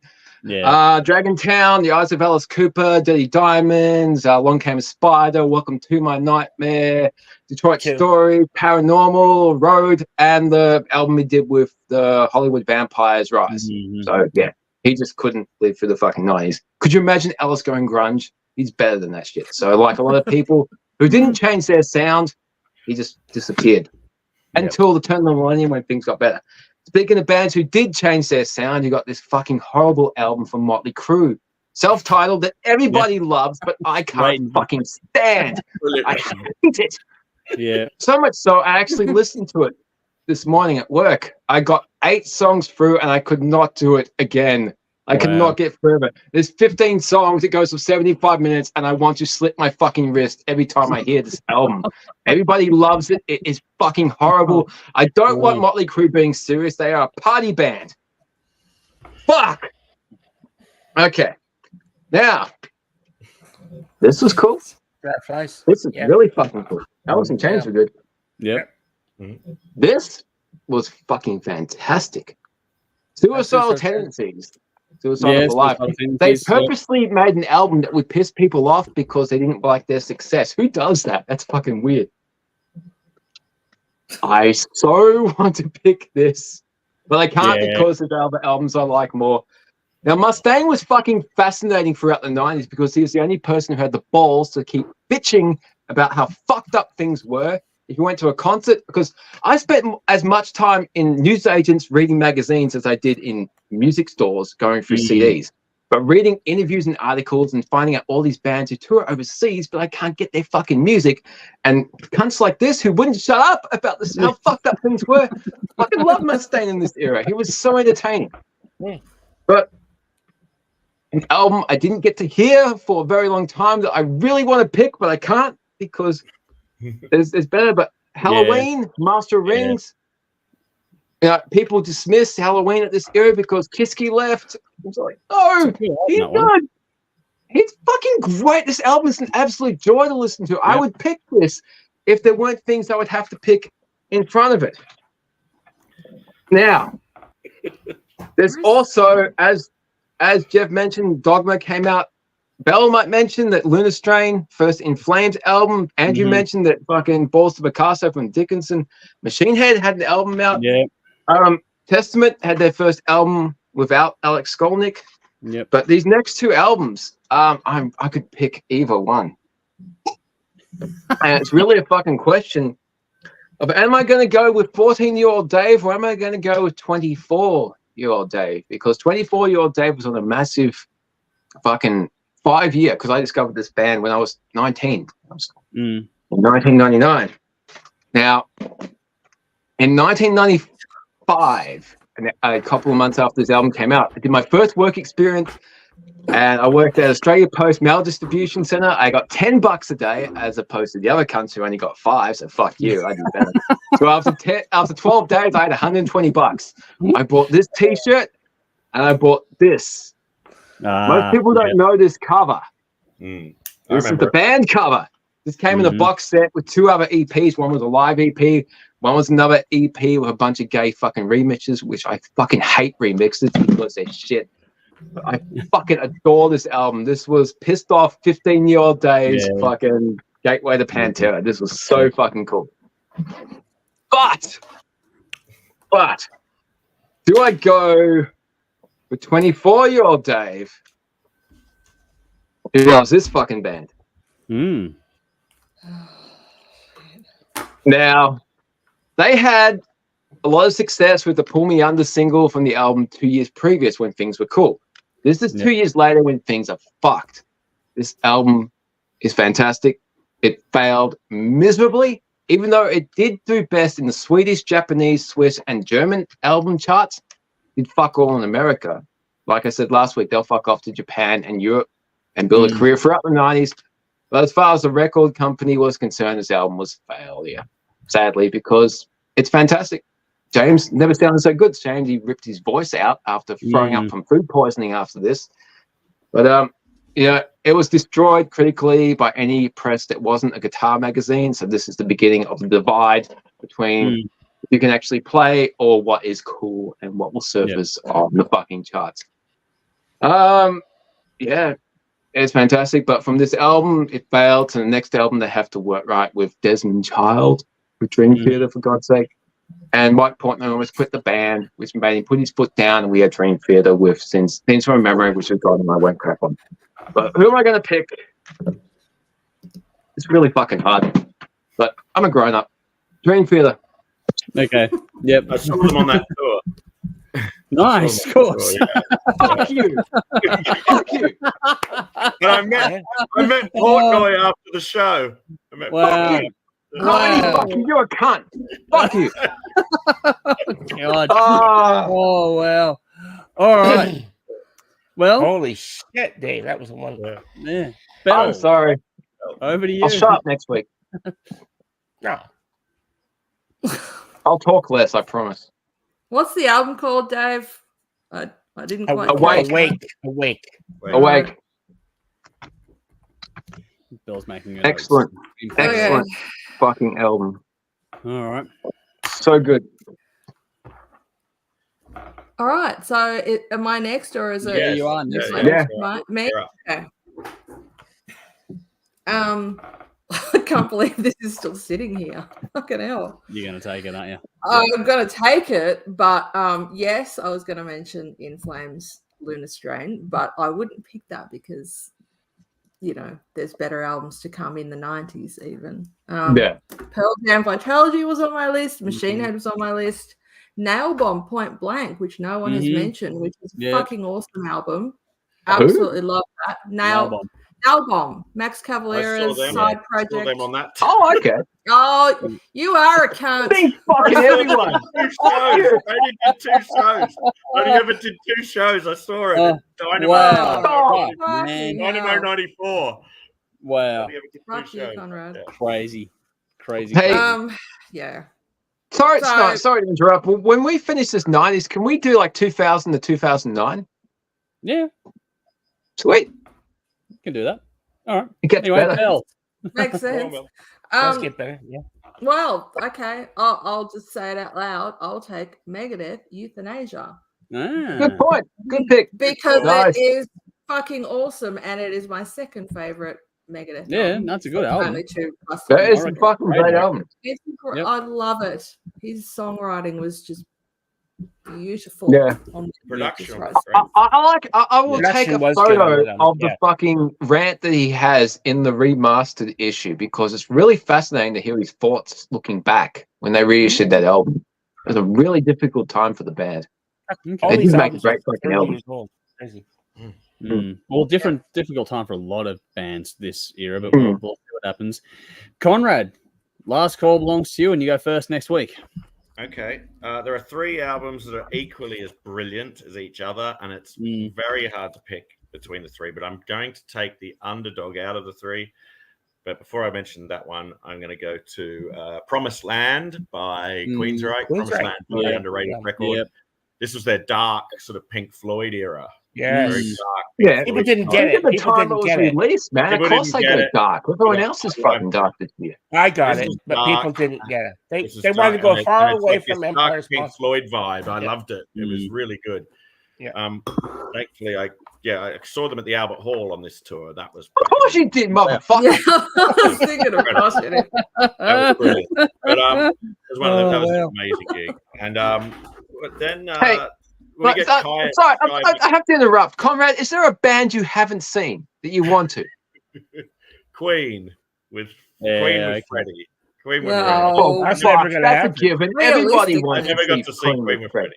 Yeah, fair enough. So yeah, so what else? So you've thrown me, Dave. The other album Sorry. is Kai's Sky Valley. Yeah. Which is an absolute masterpiece and brilliant. And we're going to be touching on Kai's later on. So Yep. I'm not. It does get the recognition. This album did get the recognition it deserved. So therefore, I'm going to go with Prong's Cleansing because it Oh, didn't wow. get the recognition it deserved, and it's a fucking monster of a record. And Wow. had this gotten the media attention that Burn My Eyes got, it would have been just as big, if not bigger. Yeah. I remember that you from talking last about year. this. Yeah. Should I get the violin? I'll get the violin. It Dave, annoys me. Dave, Yes, it annoys me. Dave. It pisses me off because it's such a great record and it didn't get the media attention it deserved and the spotlight it deserved. Had it got it, it would have been fucking huge. Yep. So yeah. Good point. Are they as good as Life of Agony? Or just better? and Life of Agony are an incredible band. Life of Agony were fucking shit. Sorry, dude. Incredible. You just don't have any taste. That's the album to snap your fingers man. and They were check. shit. I remember that. Andrew gets it. I'm going to put everyone on mute soon. All right, so just to recap. Put us on mute and talk about how good they are. I'm not going to win any points with Prongs cleansing. I know the I audience. think you might. Underrated. I'm going with what my heart because I feel that it was underrepresented. Yeah, and it should have got a bigger spotlight. So I want to shine the spotlight on it. This is going to be an interesting list, and it's going to be cute because I know people are going to go, "You didn't pick this album, you didn't pick that album." That happens every week on these polls, but this one's going to be really interesting because I picked Nine Inch Nails' Downward Spiral. Jeff has Soundgarden, Super Unknown. Dave has Dream Theater at Awake. Bell has Megadeth Euthanasia, and Conrad has Prong with Cleansing. That's a pretty good fucking list, even though there's a good fucking list. Man, Pantera deserved to be there, though. I'm like 14-year-old Dave was hitting 25-year-old. Weird. But changed a lot in a decade. I've got Ray. It's really weird going back through these fucking albums to see how different you were 20, 30, 40 fucking years ago. That's what happens, Dave. It triggers a lot of different fucking places because, if you're the same person you were 20 years ago, you really suck at life. But just going back 30 years ago. God. All right. Well, speaking of sucking at life, we're going to just move on. Next week is 995. Brutally honest, man. If you're the same person you were 20 years ago, you suck. But that's another conversation for another time. Next week is 995. Conrad goes first. Let's go to some comments here before we move on to guess the song. What do we got here? Michael says, I liked all the tracks. So Harder was great, but off until next week, of course. So we will get to that, Michael. Did not mind the mix on the Ministry. Sounded pretty good to me. I like this song, but I agree with Conrad that it's not the most original piece they've done. Rowan said, Queensryche, Promised Land, first place, no doubt. Malmsteen's The Seventh Sign. That's another one too. Comfortable runner-up. So that's another album from that year. Chris says Handful of Rain by Sabotage for the Feels. Rest in peace, Chris Ilva. Lunar Strain, Burn My Fucking Eyes. Yeah, there's a lot there. Michael said Promised Land is a killer album production-wise. Excellent. James Barton's work was outstanding on it. But Rowan also said some great albums from Vagabond, Fates Warning, Dream Theater, Cinderella, and Royal Hunter. There we go. Andrew says 94 was another good year with Testament, Load, Dream Theater to Wait, Queensryche, Promised Land, Terror. I might win this fucking week. But for me, the debut from Perth band Allegiance, Destitution, my number one. That's a cool album. That is a very, very cool album that got a special reissue a little while ago as well. So for the fans there, I'm just surprised there's been 2 comments for Dream Theater this week. This is a band and an album that didn't get a mention. Vinny, Promised Land. But Vinny's liking Promised Land. Yeah, Vinny's got one here though. Go with Cross Purposes, Black Sabbath Cross Purposes. That's another album from that year. No one picked it obviously, but it's a fucking overlooked album. There we go. Chris says Dookie's one of the greatest albums of all time. He also says Deliverance deserves so much credit. Clean My Wounds is a riff that will transcend time and space. Green Day were fucking crap. Who was the singer on Cross Purposes? Who was singing at that point? Tony Martin. Okay. Yeah. Might be good then. Michael says Symphony X. Yes, they did 94 as well. Lee says Offspring Smash is awesome. On a side note, released on the day Dave's favorite Kurt died. So there we go. Then Chris says totally agrees. It was a mind expanding experience. Oh, God, here we go. Vinny says Conrad strikes again. He's met them all. Chris says Awake. Is anyone still? I don't know at the rate we're going. Michael says Bell. I'm shocked. What is Conrad's? Simply says Yoda. That you. Rowan says Conrad hasn't seen my favorite band live, Beyond Twilight. I put money on that. Beyond Twilight. Maybe at a festival, maybe at a European festival, possibly. Okay, but not possibly staggering around drunk in a field. Just seeing something live constitutes listening to more than one song, or is it just like I was at the festival that they were at? I was at the festival. I was in a Portaloo throwing up while they were playing. All right. Michael says Queen with Freddie was excellent to see. I saw the works where they opened with Tie Mother Down. Fuck, that would have been phenomenal. Fuck you. Man. That would have been great. Oh my god, that would be cool. Vinny says Conrad's already meeting everyone in the future. He's hanging with Marty McFly on his hoverboard. There we go. Andrew said Allegiance got into a lot of press with their debut when Rob Halford took them out on tour here in Australia and with his band Fight. Yes, Fight that was cool. Fight was a good fucking band. Sean's going to wish I had the same size waist from 20 years ago. I think that's all of us. Lee says, saw Life of Agony a few times in Europe when Minor was still in Keith. Fuck you, Dave. They're awesome. You're missing out. River Runs Red is one of the best albums of all time. So there we go. No, but fuck you, man. Anyway. I had respect for you until that comment. Elliot's gone Dream Theater for me. Love Awake so much. Michael says, yep, Vinny crossover. It's a fucking fantastic album. Yes, okay. Chris says, we got to do a Dream Theater special, man. We really do. One day.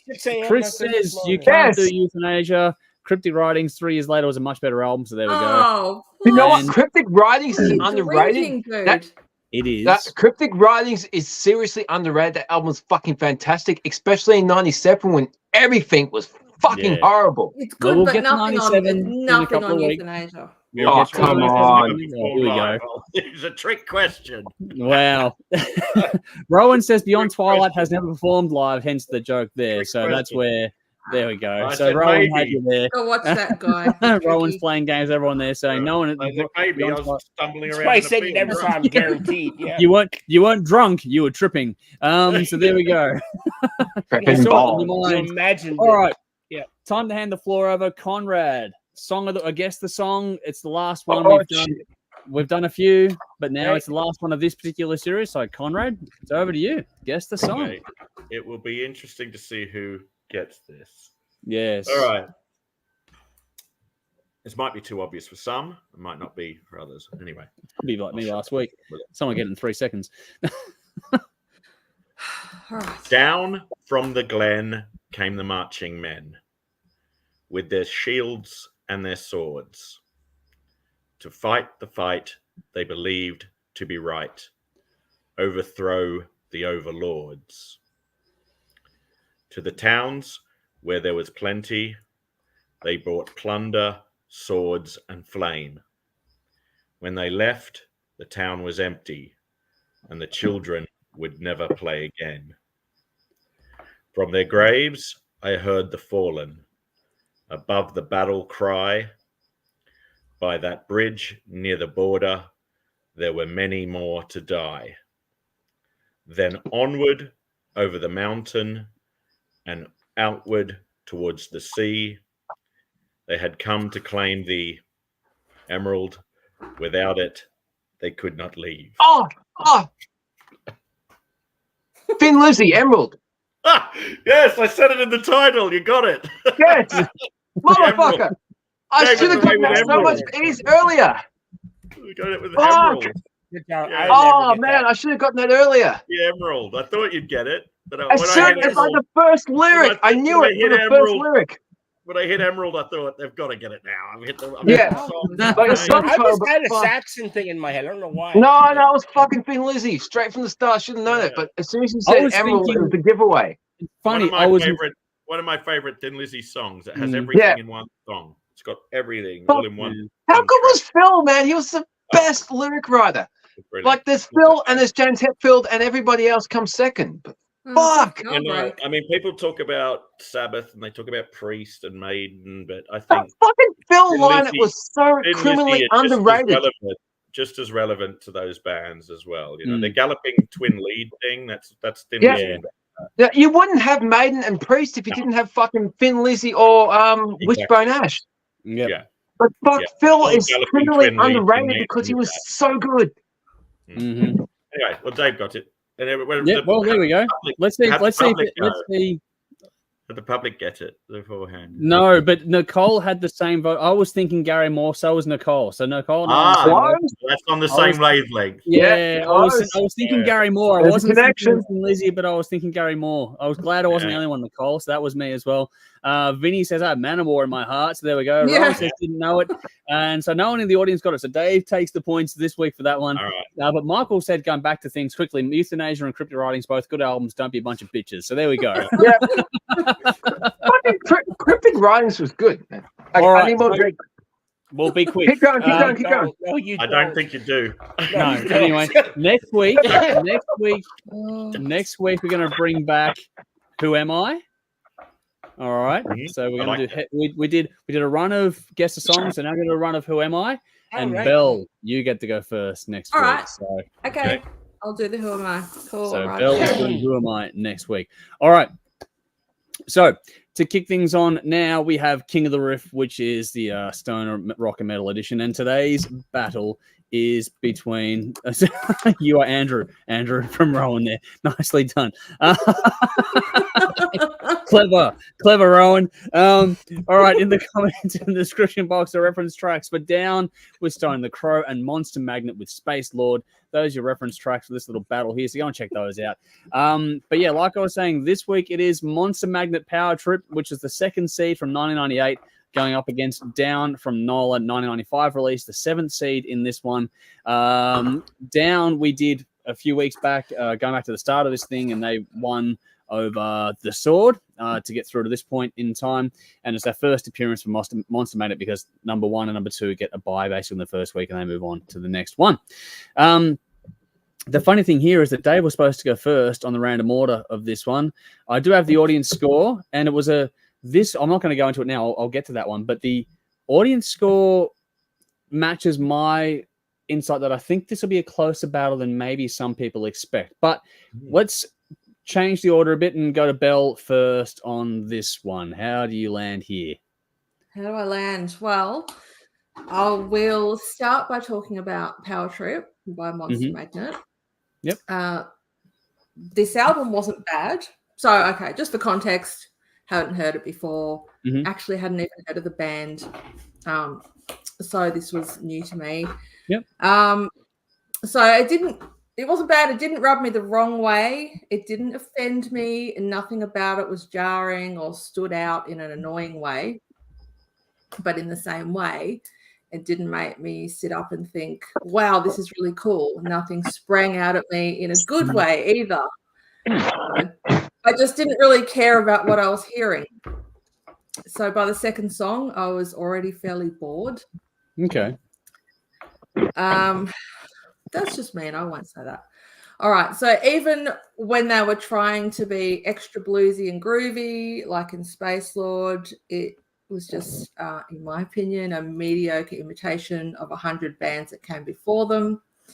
Wow. The same goes for the psychedelic aspect to this song. Rock music has been incorporating that since the 60s, and they didn't do anything about it in that regard that was different. Not that not being not different is a bad thing, but it just was just boring. It just wasn't anything interesting, in my opinion, again. Okay. Yeah, no, that's what it's for. That's the whole point. Yeah. The vocals, they were in tune, but nothing about them made me sit up and listen, and I wasn't gripped by any of the lyrics. I was hopeful that this album had a slow start and things would pick up by the interesting stakes later on, but sadly I remained disappointed for the entire hour.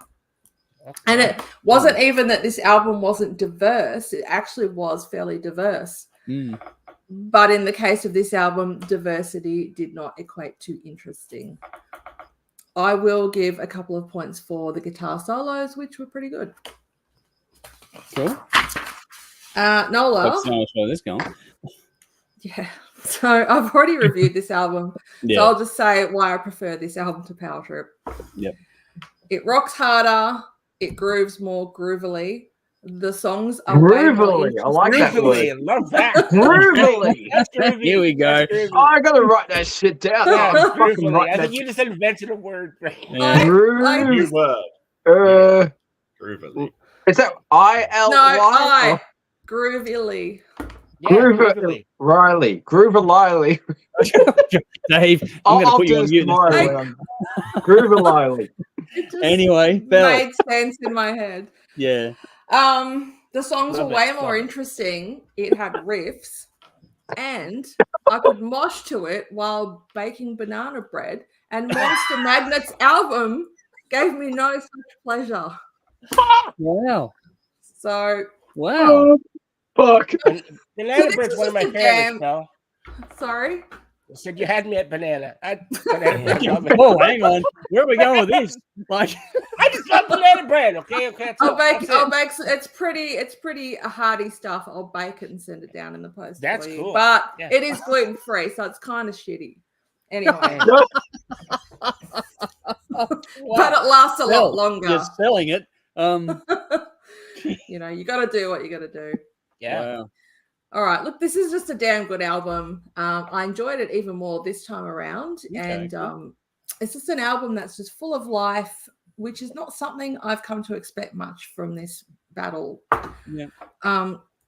And look, what it comes down to, I think, this is sort of more broad than just this particular battle, but it's really not a genre that I'm all that into. I'm discovering, and I think it's safe to say that all of us here, like many genres of music, and not just in the metal and hard rock world, but we definitely have our preferred styles, and some that really just don't get us going, and that's okay. Yep. So Down's album is it's more akin. Down is more akin to what I would listen to outside of doing this, of doing these battles. Yep. So I just have a personal preference for it, which is why I'm voting for it. Over what's the other one? Powertrip. Yep. Monster Magnet. All right. Well, that's one down then. 4 to go. Dave, which way are you going? Okay. Yeah, what the first week that we did this stoner rock shit, I said that it was going to be a bunch of guitar riffs in desperate need of a guitar solo. So imagine my surprise. I've never heard this Monster Magnet album before. There were solos, and the solos were actually pretty fucking good. Mind you, the first song has that bendy shit, which is like, I can bend the string. Look at me. And then and go a bit further. Yeah, I'm a fucking guitar player. But then they do that shit. I'm like, oh fuck, this is gonna be fucking horrible. And then he plays a solo. I'm like, oh wow, this is really fucking good. That's the first song. It was a pretty diverse listen from start to finish. I don't know how this is stoner rock because the band sound way too awake and filled with energy and ideas to be stoned. I'm really not sure what makes a band stoner rock or not. I guess if you can't slam it into a different genre, then you're going to say stoner rock. Or if the crowd are completely fucked up when you go and see them. But I was really surprised listening to this. But afterwards, I was left wondering, what the fuck did I just listen to? Nothing really stuck with me all that much. But it was way better than I thought it was going to be. It was a fun listen when I was listening to it. But then later on that day, I'm just like, I don't remember anything that I listened to on that album. Okay. And I'm sure Kairos is coming up at some point. Next I had a very similar experience with that fucking band when I first heard them. Spoiler alert, I'm going to be the bad guy when that comes up. But I'm going with Down. It's a much better album. It's a diverse collection of songs. The performances are better from everyone involved. The songs are better. They're memorable. I enjoyed the album more. So Down, easy. Okay. Well, we're at a 2-0 lead at this point in time, and Jeff, the call is yours. Either you crown a winner or we go to the next vote. So which way do we go? Okay. I will read what I've got. All right. Monster Magnet Powertrip. There is a lot to like about this album and a lot to dislike. the length of it, first of all, I think is one of its weaknesses. I think the album for me is just too long. It's only 1 hour long, but it feels longer because there's a lot of filler here. Sorry, can I just interject? Like CDs are a new format at this point, so albums might be excessively long at the time because you want to fill up. You're thinking CD rather than vinyl. Maybe I don't know, Yeah, but that's a possibility. Keep that in context. Look, sure. You're telling an old man. Thanks. But I'm not that younger than you. No, I want to be old. No, it's all good. You're right. I never thought of it in that light, and you could very well be right. I don't think it changes your listening experience that much, though. But anyway, no, that's true. But look, I thought that there was a lot of filler songs for me. I thought there was some filler songs to be found here, but there are quite a few really good songs as well. But I think that the album, in my opinion, could have benefited from a trim of about 20 minutes, and I called that a power trim. If you will. Sorry. If it had been about 40 minutes long, I think the album would have been completely different and it would have been better, in my opinion. And I found that there's a deluxe version of this album that goes for 127 minutes. And I think at that length, at this listen, you must have a real grudge against your fucking ears. If I wouldn't be able to do it, couldn't do it. Sorry. No, after 60 minutes, I was struggling. I was really struggling. Now, don't get me wrong here, because I actually do like many parts of this album, but I think it wears thin, and I think that's a shame because you can actually, when you listen to it, you can tell there's a lot of musical talent that went into the creation of this album.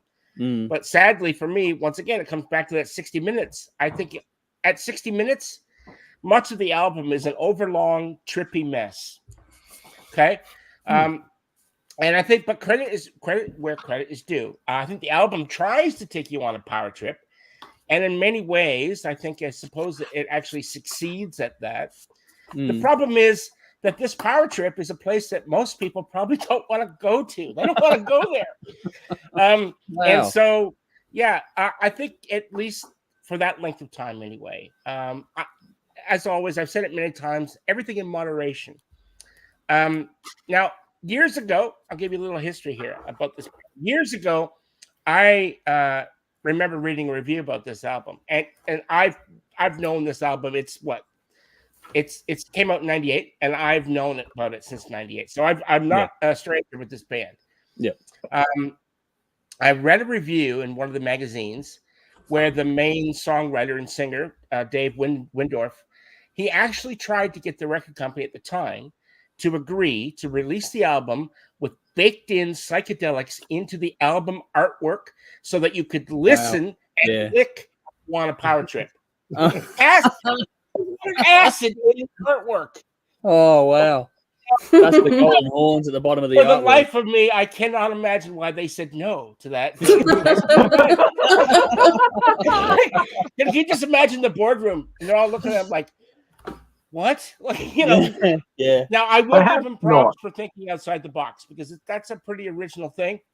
But they did say no, thankfully, because, look, I think if they had actually said yes, the album would have sold gazillion copies because everybody would have bought a copy, whether you wanted to lick it or not. You just would have had it, right? Yeah, I've got cane toads kicking around out here if you want to do that. Well, I mean, look, come on. That's a pretty trippy idea. But now, as good as the album is musically, and there are some kick-ass songs to be found here, I think that there's some songs in here that are absolutely great. The title track, Space Lord, Tractor, and Bummer, the song Bummer. Yeah. The latter, of course, with such amazingly moving lyrics as "You're looking for the one who fucked your mom. It's not me. Not me. It's not me." Okay. I'm like, wow. Okay. Now, this is the longest song on the album at over 7.5 minutes. And despite the inclusion of grade school lyrics, it's still a pretty good song. But sadly, I think it overstays its welcome. Just by a little bit. I think, in my opinion, if this song had been 4 minutes long, it would have been a much better song. But it just seems like it just repeats. And just when you think it's over, it fucking starts over again. It's like, oh, God, what are you guys trying to do? Look, so for me, that song, musically and lyrically, it just went on far too long. pretty much like this review. I remember when I first heard this album, and a good mate of mine had it, and he brought it down, and we sat around and we listened to it together like people used to do. Remember album listening sessions? I miss those days. Shit, yeah. Okay, Oh, maybe I just need more friends. I don't know, but we just don't do it anymore. At least I don't think. Anyway, and so look, I remember that I liked quite a few songs, and a part of me kind of wished that I hadn't quit smoking pot in 1990, because by this time I probably would have really. If I'd still been a smoker at that point in time, I probably would have appreciated this album more than I actually did. Or maybe with the inclusion of the complimentary psychedelics baked into the album art, a power trip, if you will. But either way, at 60 minutes long, good music, really good music, should do that all by itself. Yep. Now, Down, NOLA. I've already gushed about this album, so I won't bore you with any further accolades, but the album certainly deserves it. For all the reasons above, what I said and what I didn't say, this round goes to NOLA. I'm done. Yep. Dun-dun. There we go. So now the only thing left to determine is if this is a clean sweep or not, and I'm going to go next. So we'll see how this plays out. Now, for this one, it's the first album that returns in this series, going up against NOLA is returning this one. I picked the Sword over NOLA, and for me, I think that it's up against tougher competition this time around. NOLA, I think that if there was a battle between Sword and Monster Magnet, I'd probably pick Monster Magnet over the Sword. So I think in this context, there's two. It's a tougher competition thing here. The funny. Yeah, I don't know. It's this album, when it comes to talking about Monster Magnet, I think it's an album that grows on you, believe it or not. The more time you spend with it. I'm talking about. I'm not smoking. I should be, but it's not working for me.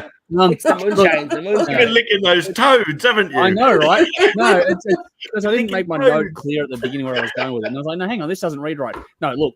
When it comes to, Down with NOLA, I need another fucking hit. Where are those fucking toads? But the thing is, in all seriousness, the fucking dog chases the bastards. I'm like, no, you can't have that. Like, you can't have that. I don't need my dog stoned as well. That's enough. Dog running around tripping balls. He would be, man. Like that dog, I don't need him to be tripping. He's crazy enough as it is. Fucking bonkers. Look. I think that NOLA, the more time you spend with that album, the more it grows on you. Genuinely. Like it's one of those albums that it impresses you from the start, and then as the years and time goes by with it, it's one of those ones where it just seeps into you like the sweat of the era that it comes from. It just sort of seeps into you and just stays there the whole time through. There's a charm to it. There's the aggression, obviously, in it. The chemistry in that record between Pepper and Selma in particular is really captivating. The songs are great. It's the last time out, I said, for example, Stone the Crow could be the best standalone song in this whole bloody thing. But you have other great tracks too, like Losing All, Bury Me in Smoke, Temptations Wings, and other ones there as well. It's intense. It has great dynamics though for all that. There's even those softer, more, they've got instrumental moments on there and stuff. And those softer touches really do help the album to fly by, which probably is, in a point with what Jeff was saying about Monster Magnet before. But then you do go over to Monster Magnet in this context, and where Down is intense, for me, Monster Magnet is fun. They're two entirely different vibes. Yep. But that said, I don't think you should underestimate how much bite that Monster Magnet can have. Like, when they want to punch things out, they do it very, very well indeed. In a lot of respects, this could be a much more organically stoner album, if that makes sense. This one just has the vibe for me, where Down relies on lyrics and using things like the sound effects of recording a bong hit, all that kind of stuff. That can be a bit forced, making it a stoner rock album. Whereas with Powertrip, it just feels more like a stoner rock album. Both albums have great mixes. I think Powertrip is easier on the ears sonically. But that said, all the things that are great about NOLA for me are great here too. There's performances, writing, songs, all those things are on this album as well. What got me going really this time around though was when you got to make a decision, that it comes down to songs for me. This one, it's funny that Dave says, you know, that nothing really stayed with him after listening to Monster Magnet, because for me, Powertrip, Space Lord, Bummer, Tractor, and more, the same songs that Jeff mentioned, those ones stayed with me after the first time you hear that riff. Like, fuck, man, I can hear the riff now. Like, there are so, like, Space Lord, that riff, that groove, that chunkiness is so fucking cool. Yes, absolutely. And that's what, you know, Powertrip left me with. It's like that cool effect. Like, it just was something special. But I loved also how the album closed with Your Lies Become You. That's a much more serious and somber song that I think is belied by the rest of the album, but it's such a good way to wrap it up. As much as I enjoy Down and I love it to bits, I think NOLA is a fantastic album. I will probably reach first for Powertrip over it. It's an album for more all occasions kind of a vibe. It's one of those ones where no matter what mood you're in, you can put it on and find something to enjoy about it. It makes you feel good very quickly when you listen to it. It's a lot of fun. This one, though, is not as easy a conclusion to reach as some might think. Like, the voting for the audience was tighter this week. Obviously, for us, it's one way so far, but I'm going to go with Monster Magnet Powertrip. It's not going to be a clean sweep. Nice. I just think I'm sticking to my guns. I picked the Sword over Down. I'm picking Monster Magnet over Down, but at the same time, I'm not surprised or unhappy that Down is going through to the next round. But for me, I just think Monster Magnet Powertrip is a underrated album, and I think it deserves a lot more love. And I didn't think it was too long, Jeff. Just for the record, I did not think it was too long. I did. All. Yeah, that was my biggest hate. I other than that, I mean, it's not the first time I've heard it. I've heard it many times, but for me, it just takes a long time to get from the beginning to the end. Yeah. And other than that, everything you said, I think it's a great album. All right. Well, you have Conrad to go. Let's see if it's 4-1 or 3-2. Over to you.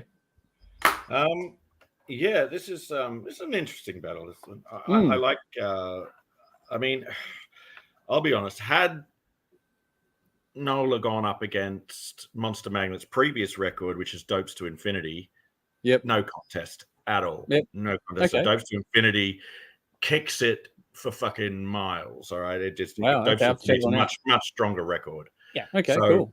So you know, I think way better record. So unfortunately, for Monster Magnet on this record, they didn't quite kick it out the ballpark, smash it out the ballpark as they did on the previous album, which is a real shame, because otherwise, as I said, if it went up against Dopes to Infinity, NOLA wouldn't stand a chance. Okay. But unfortunately, as it's up against Powertrip, isn't as strong a record. So it's a different record completely. This is more of a commercial radio friendly record, their breakthrough. But yeah, it's a shame that it's not up against Dopes to Infinity. That's all I get to say on that. So NOLA goes through. It's a stronger album for me. It's a stronger album for me, but but nevertheless, do not underestimate the Magnet, and especially Dopes to Infinity. I can't. Yeah. Okay. Cool. Guys, check that album out. Yeah, we'll do. Yeah, it's a good album. Absolutely, it's a different thing. It's not as commercial. It's a bit more interesting. I think there's a bit more going on. Okay, cool. Yeah, definitely. So, but yes, NOLA will go through for me. Wow. Well, this is interesting. This is the same result as how when it came to the Sword, because I was the only one that voted for the Sword. I think everyone else voted for NOLA. Same thing again. So obviously, I'm fucked. No, I think I voted for the Sword with you. Oh, that's right. Yeah, it was 2. Yeah, that's right. Yeah. So, but yeah, either way, I might be the kiss of death whenever it comes up against Down at the moment. But we'll see. But you went with the album that moved you the most, and that's the one. That's it, and it's all a bit of fun at the end of the day. Anyway, there's no real, like, they're all good albums. They're all the audience votes. There's no no one's sitting saying this album shit. You know, it's just a bit of fun. So it's we've only had one shit album, so that. Well, we had one we all ripped a bit, so that was a bit maybe. We went a bit hard that week. Just for context here, this becomes interesting now because we've gone with the audience every single week up until this point. Now, the last one we split off pretty early. This time around, this is the first time we split because the audience went with Powertrip. And we've gone with Down. So in the context, that makes it interesting. Still, that means there'll be a third video for next week to determine the audience tree, or when this one comes around. Not next week, but there'll be one coming up. There'll be a third tree. So I'll work that out with you later on. But there's going to be now a round that is different to what we're doing because there is now a split, which will be interesting to see how it goes out, considering we're halfway through now. So There we go. So the audience was about 60% to Monster Magnet and 40% to Down. It was roughly. So it wasn't a it was a clear win, but not a earth-shattering win kind of thing. It would have been interesting to see had it been Dopes to Infinity. It would have been like it would have been, yeah.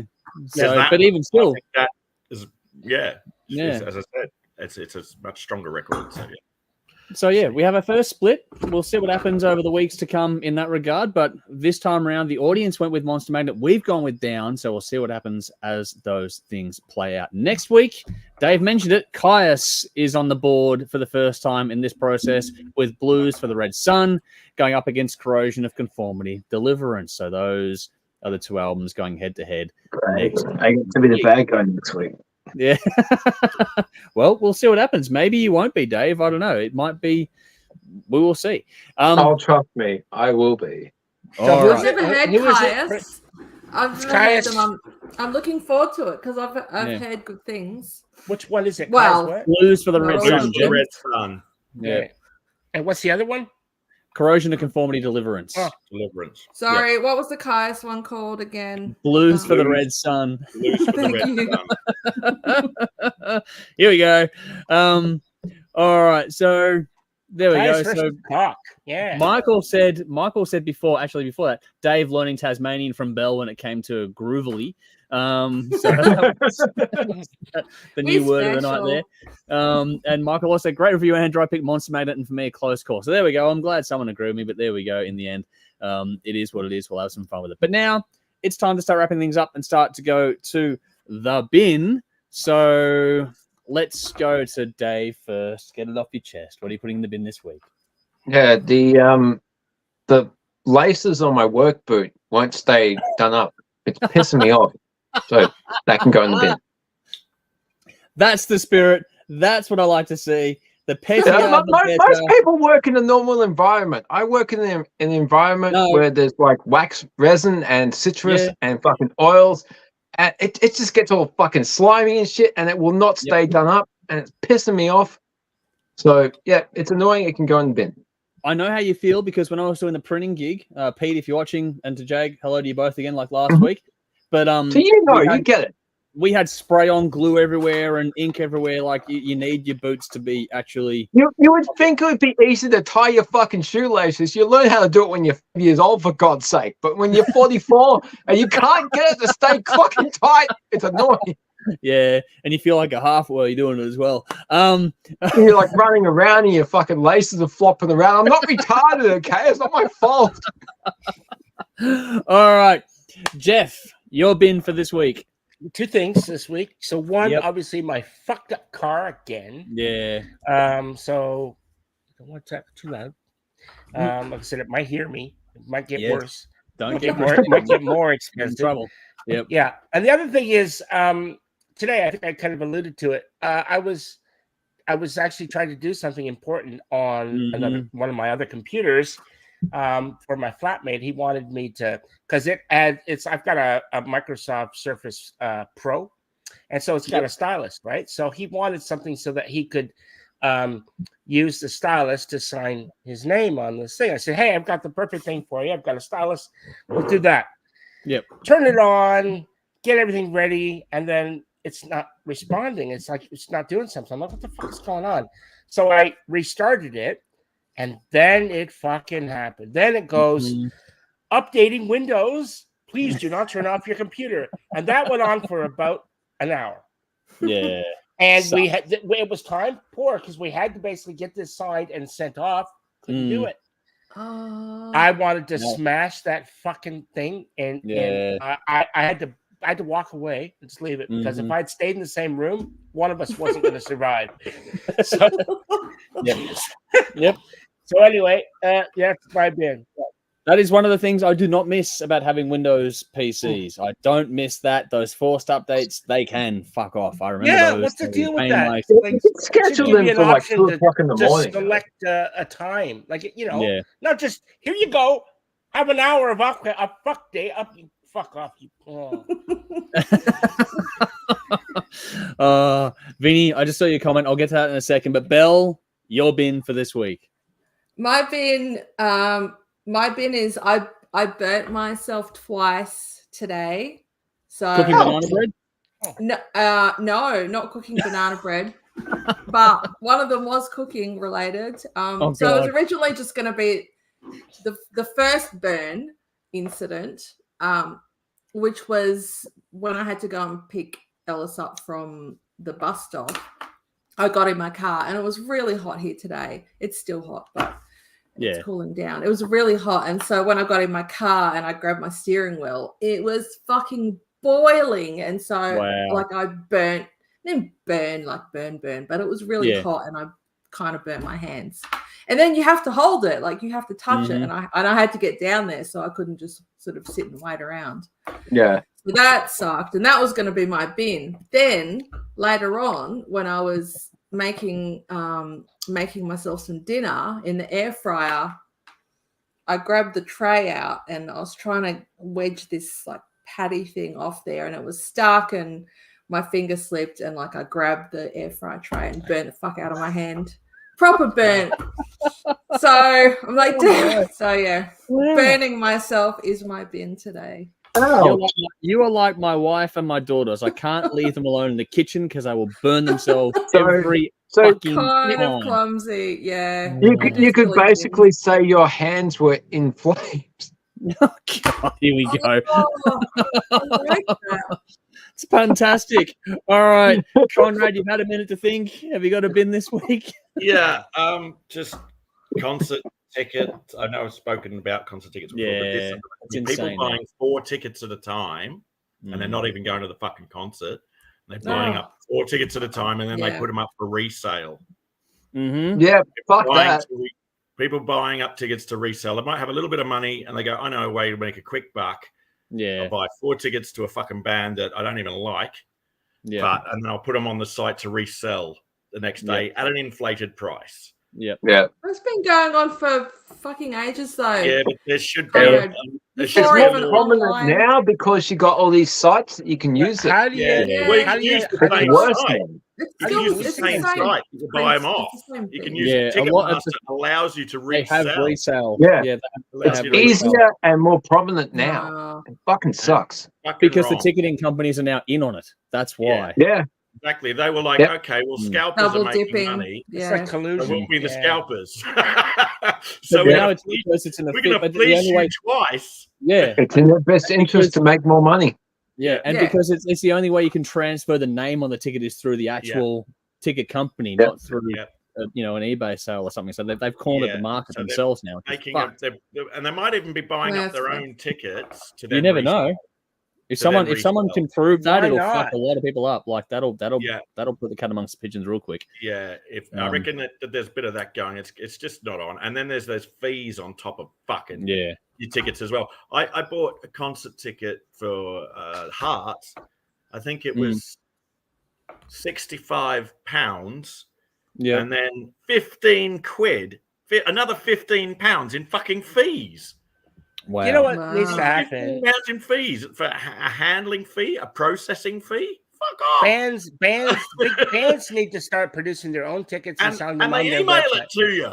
They fucking email it to you. You don't even get a proper ticket with a band's font on it. You know, that doesn't happen anymore unless you pay more money for that shit. Yeah, I know. If you want a ticket, you got to pay more money for it. Yeah, I have a personal thesis and all this. I'll get into at some point, but the industry is it's going off a cliff. It's going to fall. The bottom's going to fall out of it very soon. Yeah, and you know what? It's because everybody was happy with it and they made it happen. Nobody bitched about it when they should have, and it's too late. You can't put the genie back in the bottle. The artists had the power. The artists have the power, and the artists. Yeah, and fans should have bitched about it years ago, and they didn't. But you know what? The whole thing is because people didn't want to pay for music 20 fucking years ago. Now things cost more. It's not. It's the bands produce merch, right? Merch. Most bands produce merch. Having separate tickets on their website is not out of the realms of a possibility. No, it's not. But getting and you're expecting artists to be fucking businessmen. Yes, it doesn't happen that way. You have to be. Unfortunately, you may not like it. But you may not like it, but that's what it is. You don't have the mindset to be both. Yeah, But then this is where you find someone in your band that will be able to Somebody. of doing those things. Because Because they're not the type of people that stick in your band for very long. We'll see what happens. Put a pin in I it. heard. I mean, it's sickening to learn. I learnt this the other day. A friend of mine in Melbourne went to Taylor Swift. Yep. She couldn't get into the concert. She couldn't get into the show, but she was outside with loads of other people apparently listening. Yeah, there was a big thing in Melbourne about it. There was even a cross dress or something in Fed Square doing a show at the same time, which actually went really well. But anyway, sorry. Okay.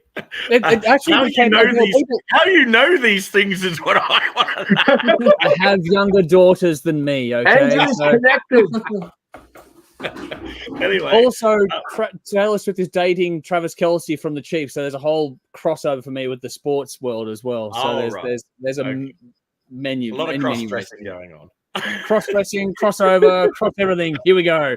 Right. Crossing my legs while we're at it. Anyway. What I was going to say was $65 a t-shirt. Yeah. Apparently $65 a t-shirt. That's just fucking insane. And the views people were paying it. People were paying it. People were buying it. $65 a t-shirt. People were queuing up for hours literally for these t-shirts too. It was fucking insane. $65 a t-shirt. That's just ridiculous. Yep. I mean, no. Now, yeah, I get it. Which all this actually segues into my bin for this week, which is actually kind of interesting. I'm not sure how this is going to go. But it's not, I get all the relative complaints in what we're talking about here tonight, but I'm going to bin the people, especially in the rock and metal scene, that seem to have taken this perverse delight in shitting on Taylor Swift and the impact she's had in what she's done with her career. Now, don't get me wrong. I'm not sitting here turning into a fucking Swiftie. I know fucking maybe two of her songs. But the point, that's the thing. That's exactly it, Conrad, because the point to me is that what should be done here is that for Taylor Swift, like, I don't know her music, but her career is interesting because she started off being, one of the darlings of the whole industry. And then she turned on the industry itself. She's gone and re-recorded albums to create Taylor's version so she can get around the copyright controls and make it so that only the ones that she's done are the ones that are getting played now. She's gone and actually taken on the system, taken on the man, and won, all the while fucking winning Grammy after Grammy after Grammy after Grammy, number one album after number one album, and she is selling out to 96,000 people multiple nights in a row at the MCG. This shows she was playing Billboard. She's playing Billboard only 10 years ago. She played Billboard. Exactly. Okay. From the only person here who has a 12-year-old daughter, I can honestly say, fuck Taylor Swift. My daughter fucking hates her. She cannot fucking stand her because everybody keeps talking about her. But and you know what? And in your formative years of high school, when everybody else is talking about this fucking bitch, and you don't give a shit about her, fucking get over it.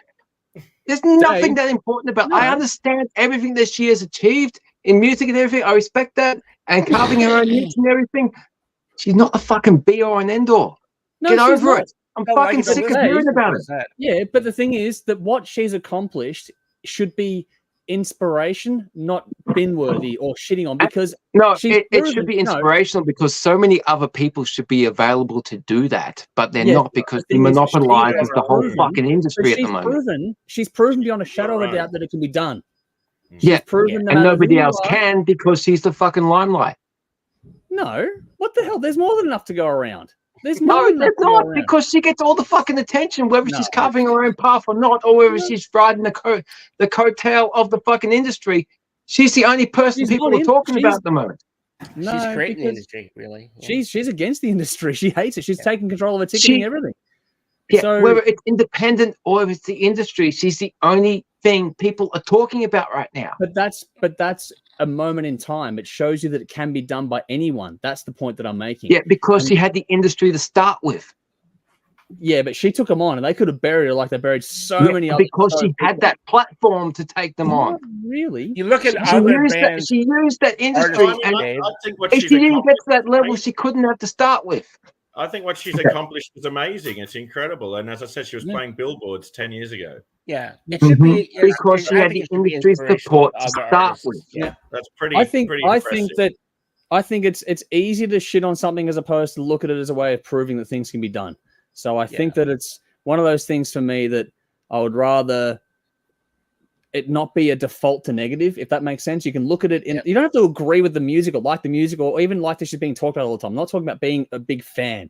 I'm just saying that she's proven that it can be done no matter who you are and what's going on. So I think that, and the proof in the pudding is that the connection she has with her audience, and that's what I think it all comes down to these days, where it's all going to go in the future, which is a part of my thesis on other things. So it's that connection that she has is one of a million Instagram followers. Yeah, and that connection to the point where they're having conspiracy theories about her and how she could influence elections. That's how fucking nuts her influence is. And this is just one singular musician. So it's kind of wild that it's out there. But for me, as somebody that did a lot of concert production, I've worked in concert production, setting up all the equipment for concerts, doing local crew work for years and years and years. She came out and thanked the crew. She actually came out and thanked the crew personally. Wow. Now, it's for her to come out and wave to the crew and thank them. And not only that, gives her touring crew bonuses. Yeah. Gives her touring crew bonuses. Now, I think that's something to be said for that. That's, that's pretty cool. So, yeah. She's not the first fucking artist to do that, though. No, but she's exceptionally charitable. It's very rare, because I've worked in the industry for years. It's very rare that shit happens at all. I've seen people from big fucking international touring to the guy who fucking headlines Cherry Bar do that. It's not that special. Well, I've worked on a lot of shows, and I've never seen an artist come I've seen plenty of fucking gigs from international, local, and it happens all the time. I don't think on that scale you'd see a lot of it personally, but we'll see what happens behind the scenes. But anyway, not when you're doing arena shows and things like that. No. What actually is going in the bin, Andrew? That's people shitting on Taylor Swift for the on Taylor Swift. Yeah. Exactly. People shitting on it just because they can, because it's cool in the moment, as opposed to taking it as a point of inspiration. It's based on a point of view. No, that's my point. Anyway, is the metal community do exactly the same thing if it was Metallica?